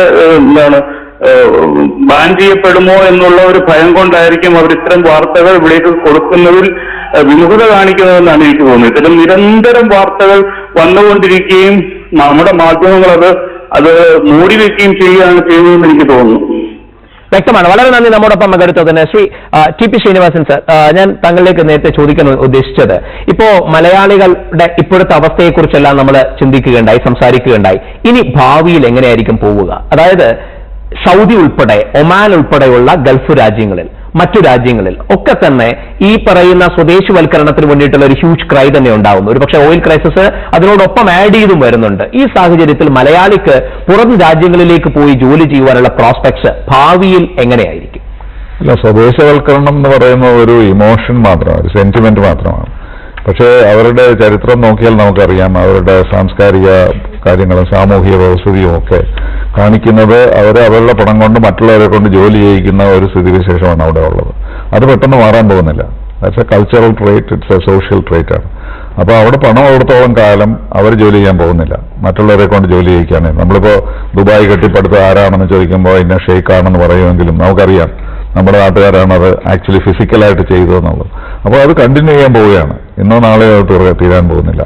പിന്നെ ഇത് പണത്തിന്റെ പ്രശ്നമുണ്ട്. പണം ഉണ്ടായിരുത്തുമ്പോൾ റീകൺസ്ട്രക്ട് ചെയ്യുമല്ലോ. ഇപ്പോൾ ഒരു 10 കൊല്ലം കഴിയുമ്പോൾ പിന്നെ കൺസ്ട്രക്ഷൻ ഒന്നും ഇല്ലായിരിക്കും നമ്മൾ വിചാരിക്കുന്നു. പക്ഷെ 10 കൊല്ലം കഴിയുമ്പോൾ എല്ലാം പൊളിച്ചിട്ട് പുതിയതുണ്ടാക്കുന്ന ഒരു സ്ഥിതിവിശേഷമാണുള്ളത്. അപ്പോൾ അതുകൊണ്ട് ഈ അടുത്ത കാലത്തൊന്നും ഒരു മാസീവായിട്ടുള്ള റിപ്പാട്രിയേഷൻ വേണ്ടി വരുമെന്ന് എനിക്ക് തോന്നുന്നില്ല. പക്ഷേ എപ്പോഴും നമ്മൾ തുടങ്ങിയ കാലം മുതൽ തന്നെ നമ്മൾ മനസ്സിലാക്കേണ്ടതായിരുന്നു, ഇത് ഒരു കാലത്തല്ലെങ്കിൽ മറ്റൊരു കാലത്ത് സംഭവിക്കും. കറക്റ്റ്. അപ്പൊ അവരെല്ലാവരും തിരിച്ചു വരുന്ന സ്ഥിതിവിശേഷത്തിന് നമ്മൾ തയ്യാറായിരിക്കണം. ഇപ്പൊ എല്ലാവരും തിരിച്ചു വന്നാൽ തിരുവനന്തപുരത്ത് വെള്ളവും ഇലക്ട്രിസിറ്റിയും കിട്ടില്ല എന്നുള്ള യാതൊരു സംശയമില്ലല്ലോ. കാരണം ഈ ബിൽഡിംഗ്സ് എല്ലാം നമ്മൾ കാണുമ്പോൾ എല്ലാം ഒഴിഞ്ഞു കിടക്കുകയാണ്. കാരണം ഇവരെല്ലാം അവിടെയാണ്. അപ്പൊ അതുകൊണ്ട് നമ്മുടെ ആഗ്രഹം അവരെല്ലാം അവിടെ തന്നെ നിൽക്കാമെന്നാണ്. പക്ഷെ അവർ തന്നെ എല്ലാ സ്ഥലത്തും നിൽക്കാൻ പറ്റിയെന്ന് വരില്ല. പക്ഷേ ഒരു ഇമ്മീഡിയറ്റ് ക്രൈസിസ് ഞാൻ ഇതിനകത്ത് കാണുന്നില്ല. രണ്ട് വിഷയങ്ങൾ കൂടെ. ഇപ്പോൾ നേരത്തെ റെജി ലൂക്കോസ് സൂചിപ്പിച്ചതുപോലെ തന്നെ നമ്മളൊപ്പം ഫോണിൽ ജോയിൻ ചെയ്ത പി ടി കുഞ്ഞമ്മദ് മുൻ MLA ആകട്ടെ, ബെന്യാമൻ ആകട്ടെ, ഈ എംബസികളുമായി ബന്ധപ്പെട്ടുകൊണ്ടുള്ള കാര്യങ്ങൾ സൂചിപ്പിക്കുകയുണ്ടായി. ഞാൻ വീണ്ടും വന്നതുകൊണ്ടാണ് ഞാൻ ഒന്നുകൂടെ താങ്കളിലേക്ക് വരുന്നത്. ഒന്ന്. രണ്ട്, നമ്മുടെ സർക്കാരിന്റെ ഇടപെടലിനെ കുറിച്ചുള്ള കമന്റും വരികയുണ്ടായി. രാജ്യതന്ത്രജ്ഞതയുടെ കുറവാണ്, അപക്വതയാണ് പോലുള്ള കാര്യങ്ങൾ കൂടെ വരികയുണ്ടായി. അതിനൊരു മറുപടിയോ അല്ലെങ്കിൽ ഒരു പ്രതികരണമോ താങ്കളുടെ അഭിപ്രായമോ കൂടെ പ്രതീക്ഷിക്കുന്നു? ഇല്ല, ഒന്നാമത്തേത് ബെന്യാമിനത് പറഞ്ഞതിൽ എനിക്ക് വളരെ അതിശയം തോന്നി. കാരണം അദ്ദേഹത്തിന്റെ നോവൽ വായിച്ചാൽ തന്നെ നമുക്കറിയാം, ഒരു മനുഷ്യൻ അവിടെ എത്തിയാൽ എവിടെ പോയി എവിടെ താമസിക്കുന്നതെന്ന് അദ്ദേഹത്തിന് പോലും അറിയാൻ വയ്യാത്ത സ്ഥിതിവിശേഷമല്ലേ ആടുജീവിതത്തിൽ കാണുന്നത്. അദ്ദേഹം പോയത് ഒരു ജോലിക്കാണ്, കൊണ്ടുപോയത് വേറൊരാളാണ്, കൊണ്ട് നടത്തിയത് വേറൊരാളാണ്. അങ്ങനെ അപ്പൊ അതിൽ നമുക്ക് മനസ്സിലാക്കാൻ കഴിയുന്നത് എല്ലാ മലയാളികളെയും ട്രേസ് ചെയ്യാനൊന്നും നമ്മുടെ എംബസിക്ക് കഴിയില്ല എന്നുള്ളത് അദ്ദേഹം തന്നെ തെളിയിച്ചിട്ടുള്ള. കഴിയുന്ന ഒരു നിലയിലേക്ക് നമ്മുടെ എംബസികൾ മാറണ്ടയോ? അതിന് മാത്രം അവർക്ക് റിസോഴ്സസ് ഉണ്ടാവുന്നില്ല. നമ്മുടെ രാജ്യതന്ത്രജ്ഞതയുടെ വിഷയത്തിലേക്ക് വന്നാൽ അതിനെ എങ്ങനെ കാണാം? അല്ല, ഇത് രാജ്യതന്ത്രജ്ഞതയും പ്രവാസികാരുമായിട്ട് നമ്മൾ മിക്സ് ചെയ്യേണ്ട ആവശ്യമൊന്നുമില്ല. ഇവിടെ എന്താണ് രാജ്യതന്ത്രജ്ഞതയുടെ പ്രശ്നം? സൗദി അറേബ്യയായിട്ട് നല്ല ബന്ധം സ്ഥാപിക്കാൻ നമുക്ക് ആഗ്രഹമുണ്ട്. നമ്മുടെ പ്രധാനമന്ത്രി അവിടെ വിസിറ്റ് ചെയ്ത് കഴിഞ്ഞു. അതിൽ കൂടുതൽ എന്താണ് രാജ്യതന്ത്രജ്ഞത? പക്ഷേ ആളുകളെ ശ്രദ്ധിക്കേണ്ടത് മറ്റു തരത്തിലാണ്. അതുപോലെ ഡിപ്ലോമസി ഇതുമായിട്ട് ബന്ധം ഞാൻ കാണുന്നില്ല, കാണുന്നില്ല. ശ്രീ ഹൃദയരാജൻ, അദ്ദേഹത്തിനോട് ചോദിച്ച ചോദ്യം തന്നെയാണ് എനിക്ക് വീണ്ടും ഇവിടെ ഉള്ളത്. അതായത് ഇൻ ഫ്യൂച്ചർ, അല്ല രാജ്യതന്ത്രജ്ഞതയെ കുറിച്ചല്ല, ഇൻ ഫ്യൂച്ചർ എന്തായിരിക്കും മലയാളിയുടെ വിദേശ രാജ്യങ്ങളുടെ ജോലിയുടെ പ്രോസ്പെക്ട്സ്? നമ്മൾ മറ്റ് കേന്ദ്രങ്ങൾ തേടണമോ അല്ലെങ്കിൽ ഇന്ത്യയിൽ മറ്റ് സംവിധാനങ്ങൾ ഒരുക്കുവാൻ റെഡിയായിരിക്കണമോ? I want to make one point again back on the database. I think because T.P. Srinivas also told about database. We have no data right now. Even the census which NARCA did 2 years back, that also had some problem. The data was not accepted by both the government itself. So നമ്മൾ seriously we are doing studies for last 20 years on migration. We give estimates. The estimate is only some ideas. It is not correct. We cannot give the correct number. But even then, in 1998, Kerala had only 1.4 million people, 14 lakhs. It has gone to 2014, 24 lakhs. ഇപ്പോൾ sir പറഞ്ഞ പോലെ Malayalis are going to Gulf for last 50 years. എത്ര കൊല്ലം പോകാൻ പറ്റും? അവിടെ you have second generation. There are people. There are second generation. They were born there. There are people. So the Gulf has changed for last 50 years. How long you can go to Gulf? That's a question mark. It's always that. It will stop. Second point is that our data clearly indicate in 1998, 90% of the Malayalis are in the Gulf. Today, it come to 83. People are started diversifying. I think it is good for Kerala. If they want to make the future, you don't trust everything with the Gulf. I think you should go beyond Gulf. They should look for other opportunities. And also, still I believe, he said that oil price comes down, it is good for India. But then it will also affect remittances. People may not go.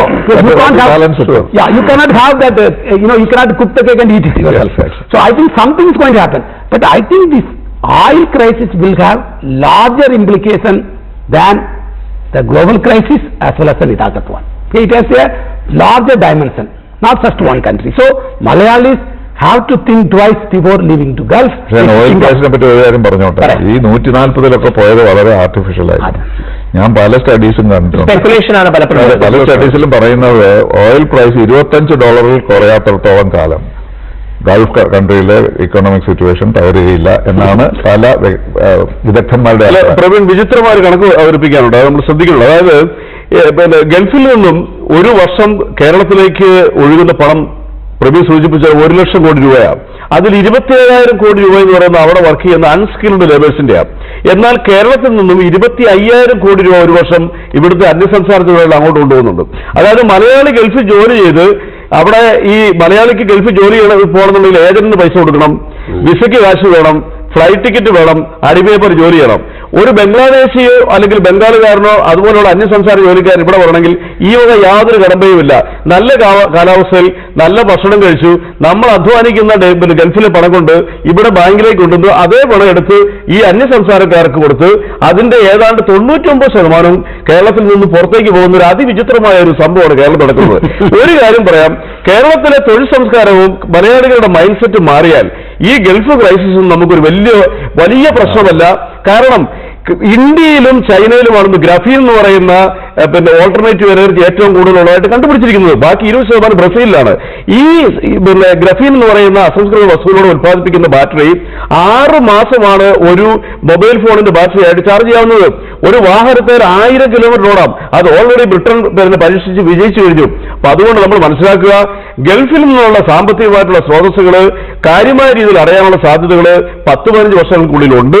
മലയാളിയായിട്ടുള്ള ഗൾഫിലെ മനുഷ്യര് അധികം ഉത്കണ്ഠയ്ക്ക് ആവശ്യമില്ല. ഈ പറയുന്ന അന്യസംസ്ഥാനത്തെ തൊഴിലാളികളോട് വന്ന് ജോലി ചെയ്യുന്ന ആ മാനസികാവസ്ഥയിലേക്ക് നമ്മൾ മാറി കേരളത്തിലേക്ക് തിരിച്ചു വന്നു കഴിഞ്ഞാൽ ഒരു സംശയവുമില്ല, കേരളം പട്ടിണിയിലേക്കൊന്നും പോകത്തില്ല.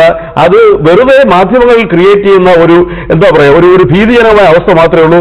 നമ്മളാണ് ഇനി സ്വർഗത്തിന്റെ കവാടങ്ങൾ തുറക്കാൻ പോകുന്ന ലോകത്തിലെ 1ാമത്തെ രാജ്യം, അതിൽ യാതൊരു സംശയവുമില്ല. അപ്പൊ നമുക്ക് ആ രാജ്യം എന്നുള്ള നിലയിൽ തന്നെ കാണാം. അന്യസംസ്ഥാന തൊഴിലാളികൾ കേരളത്തിൽ വരുന്നതിനെ കുറിച്ച് നമുക്ക് ഒരുപാട് ഡിസ്റ്റർബ്ഡ് ആവാതിരിക്കാം. തീർച്ചയായും അവരും വരട്ടെ. ഇന്ത്യ എന്നുള്ള ഒരു വലിയ സങ്കല്പത്തിൽ കാണുന്നതായിരിക്കും കുറച്ചുകൂടെ നല്ലതെന്ന് തോന്നുന്നു. ശ്രീ നജീബ്, അത്ര സുരക്ഷിതമായിട്ടുള്ള സാഹചര്യമായിരിക്കില്ല ഇനി വരുന്ന കാലഘട്ടങ്ങളിൽ. ഒരുപക്ഷെ അത് പതിയെയാണെങ്കിലും ഇനി വരുന്ന കാലഘട്ടങ്ങളിൽ ഗൾഫ് രാജ്യങ്ങളിൽ നിന്ന് പറയുകയുണ്ടായി. ഒരു കാലത്ത് എനിക്ക് തോന്നുന്നു ഏതാണ്ട് 29% കേരളത്തിലെ 29% കുടുംബങ്ങളിലും ഇന്ന് ഏതാണ്ട് 20% കുടുംബങ്ങളിൽ നിന്നും ഒരു പ്രവാസി മലയാളി ഉണ്ടെന്നാണ് പല കണക്കുകളും കാണിക്കുന്നത്. ഈ പറയുന്ന സാഹചര്യത്തിൽ ഒരു വലിയ മാറ്റം വരുമെന്നും പലരും തിരിച്ചു വരേണ്ടി വരുമെന്നും ഒക്കെ നമ്മൾ കേൾക്കുന്നു. ഇപ്പൊ തന്നെ മടക്ക വിസ തയ്യാറാക്കി കൊടുക്കുന്നതിനും ഫ്രീ ആയിട്ടുള്ള ടിക്കറ്റ് അറേഞ്ച് ചെയ്ത് കൊടുക്കുന്നതിനും ഒക്കെ നമ്മുടെ സർക്കാരിന് വലിയൊരു പരിധി വരെ കഴിഞ്ഞിട്ടുമുണ്ട്. അതായത് ആൾക്കാർ തിരിച്ചിങ്ങോട്ട് വരുന്നുണ്ട്. നോർക്ക എന്നുള്ള നിലയിൽ നിന്നുകൊണ്ട് എന്ത് നടപടിയാണ് ഇതിനുവേണ്ടി എടുക്കുന്നത്? അതിനുമുമ്പ് നിങ്ങൾക്ക് എക്സ്പെക്ട് ചെയ്യുന്നുണ്ടോ അവർ തിരിച്ചു വരുമെന്ന്? നടപടിക്ക് മുമ്പായിട്ട് നിങ്ങൾക്ക് അങ്ങനെ ഒരു എക്സ്പെക്ടേഷൻ ഉണ്ടോ? തീർച്ചയായിട്ടും നമുക്ക് കിട്ടുന്ന വിവരമനുസരിച്ച് വിദേശ രാജ്യങ്ങളുടെ സ്വദേശിവൽക്കരണം ഇന്ത്യൻ തൊഴിലാളികൾക്കുള്ള സാധ്യത കുറേയേറെ കുറയ്ക്കുന്നുണ്ട്. സത്യമാണ്. ഈ തിരിച്ചുവർ വരികയാണെന്നുണ്ടെങ്കിൽ ഇവരെ എന്തെങ്കിലും ഒരു പ്രത്യേക രീതിയിൽ അക്കോമഡേറ്റ് ചെയ്യാനോ റീഹാബിലിറ്റേറ്റ് ചെയ്യാനോ അങ്ങനെ എന്തെങ്കിലും സംവിധാനങ്ങളുണ്ടോ? അല്ലെങ്കിൽ എങ്ങനെയാണ് അതിനെ കൈകാര്യം ചെയ്യാൻ താല്പര്യപ്പെടുന്നത്? തീർച്ചയായും നോർക്ക റൂട്ട്സ് സർക്കാർ ഗവൺമെന്റ് ഓഫ് കേരളയുടെ സഹായത്തോടെ ഒരു റീഹാബിലിറ്റേഷൻ പാക്കേജ് 2012 മുതൽ തന്നെ ഇവിടെ നിലവിൽ 2013 മുതൽ NDPRE Norka department project for return migrants, ഇതാണ് പ്രോജക്റ്റിന്റെ പേര്. ഇവര് എന്റർപ്രണേഴ്സ് സ്വയം സംരംഭകരാക്കുക, ഇതാണ് സർക്കാരിന്റെ ഉദ്ദേശം. ബാക്ക് ആൻഡ് സബ്സിഡിയോടെ, ബാങ്കുകളുടെ സഹായത്തോടെ, ഇപ്പോൾ തന്നെ പ്രധാനമായിട്ടും South Indian bank, union bank, state bank of Travancore, state bank of India എഗ്രിമെന്റിൽ ഒപ്പുവയ്ക്കാൻ പോകുന്നു. ഇവരുടെ സഹായത്തോടെ 20 ലക്ഷം രൂപ വരെ ലോൺ കൊടുക്കുന്ന ബാങ്ക് ലിങ്ക്ഡ് ആയിട്ടുള്ള സ്കീം അനൗൺസ് ചെയ്തു കഴിഞ്ഞു. 1200ഓളം പേർക്ക് ഇത് സാങ്ഷൻ ചെയ്തു കഴിഞ്ഞു. 37 കോടിയോളം രൂപ ബാങ്കുകൾ തന്നെ അനുവദിച്ചു കഴിഞ്ഞു. 10 കോടിയോട് അടുത്ത് രൂപ സബ്സിഡി കൊടുത്തു കഴിഞ്ഞു. ഇതിന് 4 സെക്ടറുകളായിട്ടാണ് ഇത് ചെയ്യുന്നത്. അഗ്രി ബിസിനസ്, അതേപോലെ സർവീസ്, ഇൻഡസ്ട്രി, ഇങ്ങനെ പ്രധാനമായും ഇത്തരത്തിൽ അവർക്ക് ആവശ്യമായ ട്രെയിനിങ്ങുകൾ നൽകുന്നുണ്ട്. ബാങ്കുകൾ സഹകരിക്കുന്നുണ്ട്. എൻതൂസിയാസ്റ്റിക് ആയിട്ടുള്ള ഒരു എന്റർപ്രണർക്ക് കൃത്യമായി ബാങ്കുകൾ ലോൺ നൽകുന്നുണ്ട്. ഇപ്പോഴത്തെ സാഹചര്യത്തിൽ സ്പെഷ്യൽ പാക്കേജിനെ പറ്റി സർക്കാർ ആലോചിക്കുന്നുണ്ട്. ഇപ്പോൾ നിലവിലുള്ള ഒരു പദ്ധതി ഇതാണ്. വിദേശ രാജ്യങ്ങളിൽ നിന്ന് തിരിച്ചു വരുന്ന ആളുകൾക്ക് അവിടുത്തെ മെഷീനറി ഉപയോഗിച്ചും അവിടുത്തെ സാങ്കേതിക വിദ്യകളിലും ഇന്ത്യയിൽ നിലവിലുള്ള തൊഴിലാളികളെക്കാളും കൂടുതൽ സ്കില്ലുണ്ട്. ഇത് ഉപയോഗിച്ച് അവരെ സംരംഭകരാക്കുന്നതിനും ആ ട്രെയിനിങ് ഇവിടെ നിലവിലുള്ള മറ്റ് കാൻഡിഡേറ്റ്സിലേക്ക് എക്സ്റ്റെൻഡ് ചെയ്യുന്നതിനുള്ള ശ്രമങ്ങളും ഓൾറെഡി തുടങ്ങിക്കഴിഞ്ഞു. അത് വളരെ എക്സ്റ്റൻസീവായി തന്നെ ഇംപ്ലിമെന്റ് ചെയ്യാൻ ശ്രമിക്കുന്നുണ്ട്. തീർച്ചയായിട്ടും. ടി പി ശ്രീനിവാസൻ, ഒരുപക്ഷെ പതിയെ ആയിരിക്കാം ഈ ഒരു പ്രശ്നം ഉണ്ടാകുന്നത്. പക്ഷേ താങ്കൾ നേരത്തെ സൂചിപ്പിച്ചതുപോലെ എപ്പോഴായാലും പുറത്തേക്ക് ജോലി ചെയ്യാൻ പോയവർ ഒരു എംപ്ലോയർ റിലേഷൻഷിപ്പിലാണ് നിൽക്കുന്നതെങ്കിൽ തിരിച്ചു വരുമെന്നുള്ളതിനെ കുറിച്ച് നമ്മൾ എക്സ്പെക്ട് ചെയ്യണമെന്ന് പറയുകയുണ്ടായി. ഈ തിരിച്ചു വരുന്നവരെ ഏത് രീതിയിൽ ട്രീറ്റ് ചെയ്യാനാണ് നമ്മൾ പ്ലാൻ ചെയ്യേണ്ടത്? അങ്ങനെ ഒരു സീരിയസ് പ്ലാൻ നമ്മുടെ സർക്കാരുകൾക്ക് ഇന്നുണ്ടോ? ശ്രീ നജീബ് പറഞ്ഞ കാര്യങ്ങൾ എന്തുമാത്രം യൂസ്ഫുൾ ആയിരിക്കും? എനിക്കതിൽ ചില സംശയങ്ങളുണ്ട്. അദ്ദേഹം പറഞ്ഞതുപോലെ ഈ മൈൻഡ് സെറ്റിന്റെ പ്രശ്നം വളരെ വലുതായിട്ടുണ്ട്. ഇപ്പോൾ ഗൾഫിൽ ട്രക്ക് ഡ്രൈവ് ചെയ്യുന്ന ഒരാൾ കേരളത്തിൽ തിരിച്ചു വന്നാൽ ട്രക്ക് ഡ്രൈവ് ചെയ്യത്തില്ല. അയാൾ കാരണം അവിടുന്ന് വരുന്നത് വലിയ ഒരു ധനവാനായിട്ടായിരിക്കുമല്ലോ. രണ്ടാമത് ഓൺട്രപ്രണർ സ്കിൽസ് ഇവർക്കില്ല, മലയാളികൾക്ക് പൊതുവേ ഇല്ല. അതും ഗൾഫിൽ പോയി മറ്റുള്ളവർക്ക് വേണ്ടി ജോലി ചെയ്ത് 20 വർഷം 30 വർഷം വന്നവര് ഇവിടെ വന്ന് എത്ര ബിസിനസ്സുകാർ അവര് സക്സസ്ഫുൾ ആയിരുന്നോന്ന് എനിക്കറിയില്ല. ഈ പാവപ്പെട്ട ദുരുപയോഗം ചെയ്യുന്ന വിഭാഗം ഇവിടെ കണ്ണു കിട്ടിയിട്ടുണ്ട്. അതും സത്യമാണ്. അല്ല, അതുകൊണ്ട് ഞാൻ പറയാം, ആന്ത്രപ്രണോറിയൽ സ്കിൽസ് നമ്മൾ പറയുമെങ്കിലും അത് പേരിനെ ഉള്ളൂന്നാണ് എനിക്ക് തോന്നുന്നത്. ഒരു വലിയ ഒരു വ്യവസായമോ അങ്ങനെയൊന്നും ഇവർക്ക് നടത്താൻ കഴിയുമെന്ന് എനിക്ക് തോന്നുന്നില്ല. ഒന്നാമത് നമ്മൾ ചെയ്ത പാപം എന്ന് പറയുന്നത് കുറെ വർഷമായിട്ട് 10-20 വർഷമായിട്ട് അവർ അയച്ചുകൊണ്ടിരുന്ന പണമെല്ലാം അൺപ്രൊഡക്റ്റീവായിട്ട് സ്പെൻഡ് ചെയ്തു. അവരെന്ത് ചെയ്ത് അവരുടെ തന്നെ മുതലാളിമാരുടെ വീടുകൾ വാങ്ങിക്കുക അല്ലെങ്കിൽ നാട് വാങ്ങിക്കുക. അതിനിപ്പോ ഒരു വിലയുമില്ല, ഇതിപ്പോ ആർക്കും വിൽക്കാൻ പറ്റില്ല. അപ്പൊ അന്നേ ഗവൺമെന്റ് ചെയ്യേണ്ടതായിരുന്നു അതിനെ ഒരു പ്രൊഡക്റ്റീവ് ചാനലിലേക്ക്. ഇപ്പം ഫിലിപ്പീൻസിലൊക്കെ നല്ല മോഡൽസ് ആണ്, ഡോക്ടർ അറിയാം. അവർ ഒന്നാമത് കുറച്ച് കാലത്തേക്ക് പോകുള്ളൂ, 5 വർഷത്തേക്ക് പോകാനേ അവർ സമ്മതിക്കുന്നുള്ളൂ. 5 വർഷം കഴിഞ്ഞാൽ തിരിച്ചു വരണം. തിരിച്ചു വന്നാൽ എന്ത് ചെയ്യണം എന്നുള്ള പ്ലാൻ അവർ പോകുന്നതിന് മുമ്പ് അവർക്ക് കൊടുക്കുന്നു. അങ്ങനെയാണ് പോകുന്നത്. അതുപോലെ അവരോട് ചോദിച്ചാൽ അവർ പറയും എത്ര ഫിലിപ്പീനോക്കാർ ഏത് രാജ്യങ്ങളിലുണ്ടെന്ന് അവർ കൃത്യമായ കണക്കുണ്ട്. അപ്പൊ അതൊന്നും നമ്മൾ ചെയ്യുന്നില്ല. നമ്മളിവർ പോയി അത് വരില്ലെന്ന് നമ്മൾ പ്രാർത്ഥിക്കുക എന്നുള്ളതല്ലാതെ വരാതിരിക്കാൻ നമ്മൾ രാഷ്ട്രീയ ബന്ധങ്ങൾ വളർത്തുന്നില്ല, ഒന്നാമത്. രണ്ടാമത് അവർ വരാതിരിക്കാൻ നമ്മൾ പ്രാർത്ഥിക്കുക മാത്രമല്ലാതെ വന്നു കഴിഞ്ഞാൽ അവർ എന്ത് ചെയ്യണം എന്നുള്ളത് ഇപ്പോൾ ഇത്തരം പരിപാടികൾ ഇല്ലെന്നല്ല ഞാൻ പറയുന്നത്. പക്ഷേ ഈ പരിപാടികളൊക്കെ വളരെ ലേറ്റ് ആയിപ്പോയി. ഇപ്പോൾ അവർ വരുന്നവർക്ക് ഒരു പ്രൊഡക്റ്റീവായിട്ടൊരു ജീവിതം നയിക്കാൻ സാധിക്കുന്നില്ല. പിന്നെ അവരുടെ സാമൂഹ്യ പ്രശ്നങ്ങളെ പറ്റി പറയേണ്ട ആവശ്യമില്ല. എത്ര കുടുംബങ്ങളാണ് തകർന്നു പോയിട്ടുള്ളതെന്ന് അറിയാമോ? എനിക്ക് തോന്നുന്നു ഇവിടെ ശ്രീ നജീബ് എനിക്ക് തോന്നുന്നു ശ്രദ്ധിക്കാൻ കഴിയുന്നത് ഫിലിപ്പൈൻസ് പോലുള്ള ഒരു രാജ്യം പിന്തുടരുന്ന ആക്യുറേറ്റ് ആയ പ്രിസൈസ് ആയ ഡേറ്റ കീപ്പിംഗും അതിനനുസരിച്ചുള്ള പ്രൊആക്റ്റീവ് സ്റ്റെപ്പുകളും ഒക്കെ നോർക്കയ്ക്ക് ഒരു പക്ഷേ ഒരു ബെഞ്ച് മാർക്കായിട്ടോ കേസ് സ്റ്റഡി ആയിട്ടോ ഒക്കെ എടുക്കാൻ കഴിയുന്നതാണ്. ഭംഗിയായിട്ട് നമുക്ക് മനസ്സിലാക്കാനല്ലേ. എത്ര ഫിലിപ്പീൻസ് പോയി പഠിച്ചിട്ടുണ്ടെന്ന് എനിക്ക് തന്നെ അറിയാം. സാറ് ദുഃഖകരമായ കാര്യം പറയട്ടെ, നോർക്കയുടെ പ്രതിനിധി ശ്രദ്ധിക്കേണ്ടതാണ്. കഴിഞ്ഞ വർഷം നിയമസഭയിൽ അവതരിപ്പിച്ച കെ.സി. ജോസഫ് നോർക്കയുടെ ചാർജുള്ള മന്ത്രി നിയമസഭയിൽ നമ്മുടെ വിദേശ മലയാളികളുടെ എണ്ണം അവതരിപ്പിച്ചായിരുന്നു. അതെല്ലാ മാധ്യമങ്ങളും റിപ്പോർട്ട് ചെയ്യുക. 2.5 ലക്ഷം മലയാളികൾ ഗൾഫ് രാജ്യങ്ങളിൽ, 60,000 പേര് പിന്നെ അമേരിക്കയിൽ, 25,000 പേര് മാത്രം യൂറോപ്പിൽ ഓസ്ട്രേലിയയുമായിട്ടുള്ള വിചിത്രവും ദയനീയവുമായ കണക്ക് നമ്മുടെ നിയമസഭ അവതരിപ്പിച്ചു. ഇതാണ് വിദേശ മലയാളികളെ കുറിച്ചുള്ള നമ്മുടെ ഗവൺമെന്റിന്റെ ഡേറ്റ. ഒന്ന് ആലോചിക്കൂ. അവിടെ പ്രവീൺ പറഞ്ഞ കണക്കാണ് ആദ്യം പറഞ്ഞതാണ് കൃത്യം. 1.5 കോടി മലയാളികൾ ഇന്ത്യക്ക് വെളിയിലുണ്ട്. നമ്മൾ ഇന്ത്യയുടെ ഈസ്റ്റ് പാർട്ടിലേക്ക് നമ്മൾ ആരും നോക്കാറില്ല. നമുക്കറിയാമോ, കിഴക്കൻ മേഖലകളിൽ തായ്ലൻഡ്, ഫിലിപ്പൈൻസ്, മലേഷ്യ പോലുള്ള രാജ്യങ്ങളുണ്ട്. 1000-കണക്കിന് മലയാളികൾ അവരോട് സുഖജീവനം ജയിക്കുന്നു. ഞാൻ ഒരു കാര്യം, അവിടെ ക്രൈസിസ് ഉണ്ടാകുമ്പോഴാണ് നമ്മൾ അറിയുന്നത്. അത് കിട്ടിയാൽ ഈ ഫിലിപ്പൈൻസ് ഈ മലേഷ്യയിലേക്ക് ഞാൻ യാത്ര ചെയ്തിട്ടുള്ള നമ്മൾ ഓരോ മുക്കിലും മൂലം മലയാളിയെ കാണാം. നമ്മുടെ ചാനലുകൾ പ്രൊആക്റ്റീവായിട്ട് ഒരുപക്ഷെ ഈ ചർച്ച ഒരു വലിയ ട്രിഗറായിട്ട് എടുത്തുകൊണ്ട് മുൻ മന്ത്രിമാർ പോയി പഠിച്ച് കയ്യിൽ വെച്ചിരിക്കുന്ന അല്ലെങ്കിൽ സബ്മിറ്റ് ചെയ്ത് വെച്ചിരിക്കുന്ന റിപ്പോർട്ടുകളെ ഒന്നുകൂടെ നന്നായി വെരിഫൈ ചെയ്ത് കുറച്ച് മാറ്റങ്ങൾ വരാൻ നോർക്കയ്ക്ക് കൂടെ കഴിയട്ടെ. ശ്രീ ഡോക്ടർ ഇടുതരാജൻ, ശ്രീ നജീബ് പറഞ്ഞതിനെ തുടർന്നാണ് എനിക്കൊരു ചോദ്യമുള്ളത്. ഈ പറഞ്ഞ ശ്രീ ടി പി ശ്രീനിവാസൻ അത് ചൂണ്ടിക്കാണിക്കുകയുണ്ടായി. സാർ പറഞ്ഞ സത്യമാണ്. എന്റർപ്രണീറിയൽ സ്കിൽ അവർക്ക് ശരിക്കും കുറവാണ്.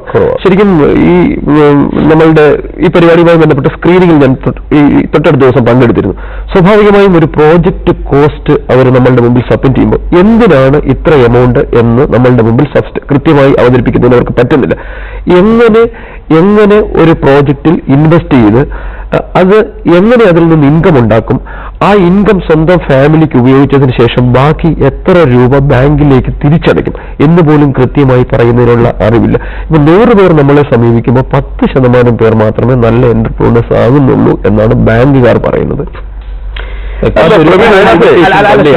എനിക്ക് അവിടെ ഉള്ള ഒരു കാര്യം, ഇത് തിരിച്ചറിയുമ്പോൾ തന്നെ തിരിച്ചു വരുന്ന ആൾക്കാരെ റീഹാബിലിറ്റേറ്റ് ചെയ്യാൻ നമ്മൾ എടുത്തിരിക്കുന്ന ഏറ്റവും ബിഗ് മെഷർ അത്ര സയന്റിഫിക്കലി ഉതകുന്ന മെഷർ അല്ല എന്നുള്ളതിന്റെ ഒരു വലിയ പ്രൂഫാണ് താങ്കൾ ഇപ്പൊ പറഞ്ഞത്. അല്ല സർ, അല്ല അത് ഞാൻ എഗ്രി ചെയ്യുന്നു. പക്ഷേ നമ്മൾ ട്രെയിനിങ് കമ്പോണന്റൂടെ ഞാൻ പറഞ്ഞത് അവരുടെ യഥാർത്ഥ അവസ്ഥയാണ്. അതെ അതെ, ആ അവസ്ഥ അവരെ എംപവർ ചെയ്യുന്നതിന് ഞങ്ങൾ ശ്രമിക്കുന്നു. അപ്പോൾ നമ്മൾ കോമ്പൻസേറ്റ് ചെയ്യുന്നു. നമ്മുടെ ട്രെയിനിങ് സിസ്റ്റംസ് ഒക്കെ വെച്ചുകൊണ്ട് എന്തുമാത്രം ഇവരെ ഓൺടർപ്രണറിയൽ സ്കില്ല് ട്രെയിൻ ചെയ്ത് ഇവരിലേക്ക് എത്തിക്കാൻ കഴിയുന്ന ലിമിറ്റേഷൻസ് നിൽക്കുന്നു Shri ഇടുതരാജൻ. I want to make 2 points because I was part of the committee last time to set up the rehabilitation package. The problem is that you are going to give them money and then they have to work hard and again make money, they have to pay loan. Yes, nobody interested. Yes. Because last time Dr. Thomas Isaac put some money. But people have to come and take loan and you give some subsidy, maybe 1 lakh. But then what is happening, what the return migrants wants we don't know. Because we are sitting here and planning something for them. They don't want, they want something different. They want to work for a company as they did in the Gulf. They want something, I think there is some type of a gap is there. And second point, I also wanted to have, nammalde Malayali samugathukku, there is no plan. Migration is a cycle. We call them life cycle of migration. Pre-departure, while at work in the Gulf, return migration. Namakku ivide no plan is there. People just pettikettitu poyana thirichu varayana. So there is no plan like Philippines. What are the policy we have? People are leaving. What you can do while you are in the Gulf? After returning, they themselves have to make a plan. They should not wait for the government to make a plan for them. They are not making any plan. And the second point, I think already said by T.P. Srinivasan, is the social cost of migration. We are not talking about that. Social cost of migration is killing the society. The cost of migration. Because we are only talking about money. You told about 100,000 crores money coming to Kerala. But how many families are affected by migration? I was talking in some meeting. In Kerala, we have 1 million married women whose husbands are away. And they are managing the whole house. They are depressed sometimes, they are loneliness. And similarly, you can talk about children. Yes. Children who have not seen the parents. I asked one boy, when did you see your father last? Oh, aar gona aitare. And I talked to one old lady. I am waiting to see my son before death. 8 varsham magan ondu ivide kandu. Vayasana alkar. I think the children, women and the elderly, I think they are suffering. They don't want money. In fact, last time when the global crisis was hit, I met a man in Prasanth Nagar. I asked him. He said, I am very happy. What happened? My son lost his job in America. He said he is very busy for 3 years, now he is coming back. I prayed God he should come back. I am very happy he lost his job, he is coming back.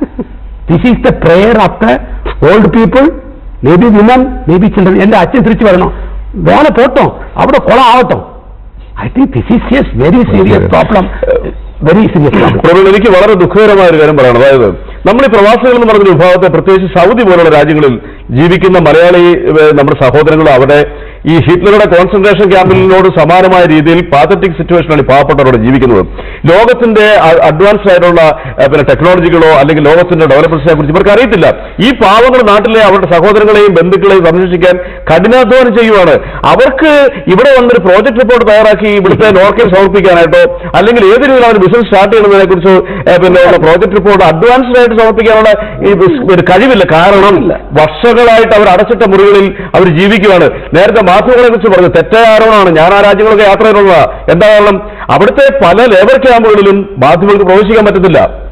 അവിടെ നിയമം കൊണ്ട് തടയപ്പെട്ടിരിക്കുന്നു. പക്ഷേ എങ്കിൽ പോലും പരിമിതമായ സാഹചര്യത്തിൽ പ്രത്യേകിച്ച് മലയാളത്തിലെ ചാനലുകളിൽ ചാനലുകാർ സുസ്ഥിരമായ സേവനങ്ങളാണ് അവിടെ ചെയ്തുകൊണ്ടിരിക്കുന്നത്. വ്യക്തമാണ്. ശ്രീ നജീബ്, നമ്മുടെ ചർച്ച അവസാനിക്കാറായിരിക്കുന്നു. ഇതിന്റെ ഇപ്പോൾ അവിടുത്തെ അവസ്ഥയെക്കുറിച്ചും അതിന്റെ കാരണങ്ങളെക്കുറിച്ചും ഭാവിയിൽ ഉണ്ടാവാൻ സാധ്യതയുള്ള വിഷയങ്ങളെക്കുറിച്ചും ഒക്കെ നമ്മൾ സംസാരിക്കുകയുണ്ടായി. നമ്മുടേതായിട്ടുള്ള കറന്റ് ചലഞ്ചസിനെ കുറിച്ചും ലിമിറ്റേഷൻസിനെ കുറിച്ചും. എന്താണ് നോർക്ക ഒരു ജനറൽ മാനേജർ എന്നുള്ള നിലയിൽ അതോറിറ്റിയോടുകൂടെ ഇനി ഞങ്ങൾ ഇത് ചെയ്യും എന്ന് പറയാൻ വേണ്ടി കഴിയുന്ന ചില കാര്യങ്ങൾ? കാരണം ഈ ഓൺടർപ്രണർഷിപ്പിന്റെ ലിമിറ്റേഷൻസിനെ കുറിച്ച് എല്ലാവർക്കും തിരിച്ചറിയുന്നതാണ്. എന്നാൽ അതാണ് നിങ്ങൾ ഏറ്റവും പ്രധാനപ്പെട്ട ഒരു തിരിച്ചു വരുന്നവർ റീഹാബിലിറ്റേറ്റ് ചെയ്യാനുള്ള മെഷറായി കാണുന്നതും. എന്ത് സ്റ്റെപ്പായിരിക്കും നോർക്ക ഇതിനു വേണ്ടിയിട്ട് എടുക്കുക? ശരിക്കും പ്രോബ്ലം ഐഡന്റിഫൈ ചെയ്യണം. നമ്മൾ ഒന്നേന്ന് ഇനി റീഇൻവെസ്റ്റ് എന്ന് പറയുന്ന പോലെ ഒന്നേന്ന് തുടങ്ങണമെന്നല്ല. അതല്ല, എന്തെങ്കിലും പരിമിതികളുണ്ടെങ്കിൽ അതുമായി ബന്ധപ്പെട്ടവരുമായി വിശാലമായ ചർച്ചയ്ക്ക് തയ്യാറാണ്. നമ്മൾ നടത്തിക്കൊണ്ടിരിക്കുന്ന പ്രോജക്റ്റുകളിൽ അഡീഷൻസ് എന്തെങ്കിലും ആവശ്യമുണ്ടെങ്കിൽ അതും ശ്രദ്ധയിൽപ്പെടുത്തുന്നതാണ്. അത് നമ്മൾ കൈകാര്യം ചെയ്യുന്നതാണ്, കറക്റ്റ് ചെയ്യുന്നതാണ്. അതാണ് ശ്രമിക്കുന്നത്. ശ്രീ രജി വരാം. ശ്രീ ടി.പി. ശ്രീനിവാസൻ, എന്ത് തരത്തിലുള്ള ഒരു നീക്കമാണ് കേരള സർക്കാരിന്റെ ഭാഗത്തു നിന്ന്, നോർക്കയുടെ ഭാഗത്തു നിന്ന്, കേരള സമൂഹത്തിന്റെ ഭാഗത്തു നിന്ന് മൈഗ്രേറ്റിന് ഇനി താല്പര്യപ്പെടുന്ന ഉണ്ടാകേണ്ടത്? അതെ, ഒരു pre migration and post migration എന്നുള്ള ഒരു അദ്ദേഹം പറഞ്ഞ ഫിലിപ്പൈൻസിൽ ഉണ്ടായിരിക്കുന്നത് അതാണ് നമ്മൾ ചെയ്യേണ്ടത്. അത് നമ്മൾ പലപ്പോഴും ശ്രമിച്ചിട്ടുണ്ട്. പക്ഷേ ഈ ഏജന്റുമാരുടെ കൂടെ ഒരു പ്രശ്നം ഒരു വശത്ത് വന്ന്, അതുപോലെ പോകുന്നവർ തന്നെ അവരുടെ വിവരങ്ങളൊന്നും നമുക്ക് തരാതെയാണ് പോകുന്നത്. തിരിച്ചു വരുന്നവർ അവിടെ പോകുന്നത് നമുക്ക് വലിയ പിടിയൊന്നുമില്ല. അപ്പൊ അങ്ങനെയുള്ള സിറ്റുവേഷൻ വളരെ ശക്തമായിട്ട് പ്രവർത്തിച്ചാൽ മാത്രമേ അത് സാധ്യമാവുകയുള്ളൂ. അതുപോലെ അവരുടെ അവർ അയക്കുന്ന പണം എങ്ങനെ അപ്പോഴേ നമ്മൾ തന്നെ ഇൻവെസ്റ്റ്മെന്റ് ചെയ്യുന്നുണ്ടോ എന്നുള്ളതാണ്. അവരയക്കുന്ന പണം പലപ്പോഴും ബന്ധുക്കളും സ്വന്തക്കാരും എല്ലാവരും ചിലവാക്കും. എനിക്ക് തോന്നുന്നു ഇൻവെസ്റ്റ് ചെയ്യുന്നത് തന്നെ പലപ്പോഴും ഡിപ്രീഷിയേറ്റിംഗ് അസറ്റ്സിലാണ്. ഗവൺമെന്റ് അത് ഏറ്റെടുക്കേണ്ടതായിരുന്നു വളരെ മുമ്പ് തന്നെ. ഇനിയെങ്കിലും ആ റെമിറ്റൻസസിന് അവർക്ക് തന്നെ പ്രയോജനപ്പെടുന്ന തരത്തിൽ ഇൻവെസ്റ്റ് ചെയ്യാൻ ഗവൺമെന്റിന് കഴിയണം. ബോണ്ട്സ് അതൊക്കെ ചെയ്യാവുന്ന. ശ്രീ രജി, ഏറ്റവും അവസാനം ഒരു വളരെ ചുരുക്കി പറയും. എനിക്കൊരു നിർദ്ദേശം വെക്കാറുണ്ട് നോർക്കയോട്. അതായത് ഇപ്പോഴത്തെ കേരള ഗവൺമെന്റ് വിദേശ മലയാളികളുടെ കാര്യത്തിൽ വളരെയധികം താല്പര്യത്തോടെ പല കാര്യങ്ങളും അവർ ചെയ്യാൻ ആഗ്രഹിക്കുന്നുണ്ട്. വിദേശത്ത് നിന്ന് മടങ്ങി വരുന്ന മലയാളികൾക്ക് അവർക്ക് പുതിയ വ്യവസായ സംരംഭങ്ങളിൽ ഏർപ്പെടാൻ വേണ്ടിയിട്ടുള്ള സെമിനാറുകളും പരിശീലനങ്ങളും കൊടുക്കാൻ നോർക്ക മുമ്പോട്ട് വന്നു. ശരി, വ്യക്തമാണ്. ശ്രീ ഹൃദയരാജൻ, താങ്കളുടെ അഭിപ്രായം? I wanted to, in fact, I work closely with NARCA, so I cannot give them advice because I do be with them. I think the main point, is that the migrants who are leaving from Kerala have basically their financial literacy is zero. Kerala may be literate number one, but they don't know even how to send money. They are, they don't know. They are basically illiterate financially. So they are sending money. So NARCA and CDS should organize some program for giving literacy for them before they leave. Literacy. They don't have literacy at all. Financial literacy. That's why you have blade companies in Kerala. Second thing, if paisa, the money is coming, we always talk about remittances. I feel, because I visited Gulf countries, it is a blood money they are sending. They are squeezing their blood in the climate of 50 degree, and that blood is coming here as a money. So I think we should respect that remittances. It's a blood money. They are suffering. The money comes, and one Malayali sitting in the Gulf is helping 4 members in the same family. His wife and his children as his parents. One person is sweating his blood for this family. I think the sacrifice. Moreover, our state employees. Sacrifice made by them. We should respect them. വ്യക്തമാണ്. കഴിഞ്ഞ 1 മണിക്കൂറായിട്ട് നമ്മൾ ചർച്ച ചെയ്തുകൊണ്ടിരുന്നത് പ്രവാസി മലയാളികളെക്കുറിച്ചും പ്രവാസികളായ ഇന്ത്യക്കാരെക്കുറിച്ചുമാണ്. അവരുടെ അവിടുത്തെ അവസ്ഥയെക്കുറിച്ച്, അതിന്റെ കാരണങ്ങളെക്കുറിച്ച്, അതിൽ നമ്മൾ നടത്തേണ്ട ഇടപെടലുകളെക്കുറിച്ച് സംസാരിക്കുകയുണ്ടായി. ഡോക്ടർ ഹൃദയരാജൻ പറഞ്ഞു നിർത്തിയതുപോലെ ഒരുപാട് സാക്രിഫൈസ് ആണ് ഈ ലോകത്ത് നടക്കുന്നത്. പലപ്പോഴും അവരുടെ ബ്ലഡാണ് പൈസയായി, റെമിറ്റൻസ് എന്ന് നമ്മൾ വിളിക്കുന്ന അഭിമാനത്തോടുകൂടെ പറയുന്ന പൈസയായി വരുന്നത് നമ്മുടെ സാമ്പത്തിക സാമൂഹിക ഡെവലപ്മെന്റിന്റെ ഒക്കെ തന്നെ അടിസ്ഥാനമായി പ്രവർത്തിക്കുന്നത്. കേരള ഗവൺമെന്റും കേന്ദ്ര സർക്കാരും ഒക്കെ തന്നെ ഏറ്റവും പ്രൊആക്റ്റീവായിട്ടുള്ള സ്റ്റെപ്പുകൾ എടുക്കേണ്ടിയിരിക്കുന്നു. തിരിച്ച് വരുന്നവരെ പുനരധിവസിപ്പിക്കുന്നതിന് വേണ്ടിയിട്ട്, ഏറ്റവും ശരിയായ രീതിയിൽ പുനരധിവസിപ്പിക്കുന്നതിന് വേണ്ടിയിട്ട്. 1. 2, അവർക്ക് വേണ്ടിയിട്ടുള്ള അവസരങ്ങൾ കേരളത്തിലും മറ്റ് സംസ്ഥാനങ്ങളിലും കണ്ടെത്തി കൊടുക്കുന്നതിന് വേണ്ടിയിട്ട്. കൂടുതൽ പ്രശ്നങ്ങൾ മറ്റ് രാജ്യങ്ങളിൽ നമ്മുടെ രാജ്യക്കാർക്ക് ഉണ്ടാകാതിരിക്കുവാൻ ഉയർന്ന നയതന്ത്ര ബന്ധങ്ങളിലേക്ക് ശ്രീ ടി.പി. ശ്രീനിവാസൻ സൂചിപ്പിച്ചതുപോലെ എത്തുവാനും നമുക്ക് കഴിയട്ടെ. അങ്ങനെ പ്രശ്നങ്ങളുടെ രൂക്ഷതയെ ഏറ്റവും കുറച്ചു കൊണ്ടുവരുവാൻ നമുക്ക് കഴിയട്ടെ. അതിനു വേണ്ടിയിട്ട് എല്ലാവർക്കും ഒരുമിച്ച് പ്രവർത്തിക്കും എന്ന് കരുതിക്കൊണ്ട്, വിശ്വസിച്ചുകൊണ്ട് സംവാദം ഇവിടെ അവസാനിപ്പിക്കുന്നു. മറ്റൊരു വിഷയമായി അടുത്ത ആഴ്ച വീണ്ടും കാണാം. പങ്കെടുത്ത ബഹുമാന്യ വ്യക്തികൾക്കും പ്രേക്ഷകർക്കും നന്ദി. നമസ്കാരം.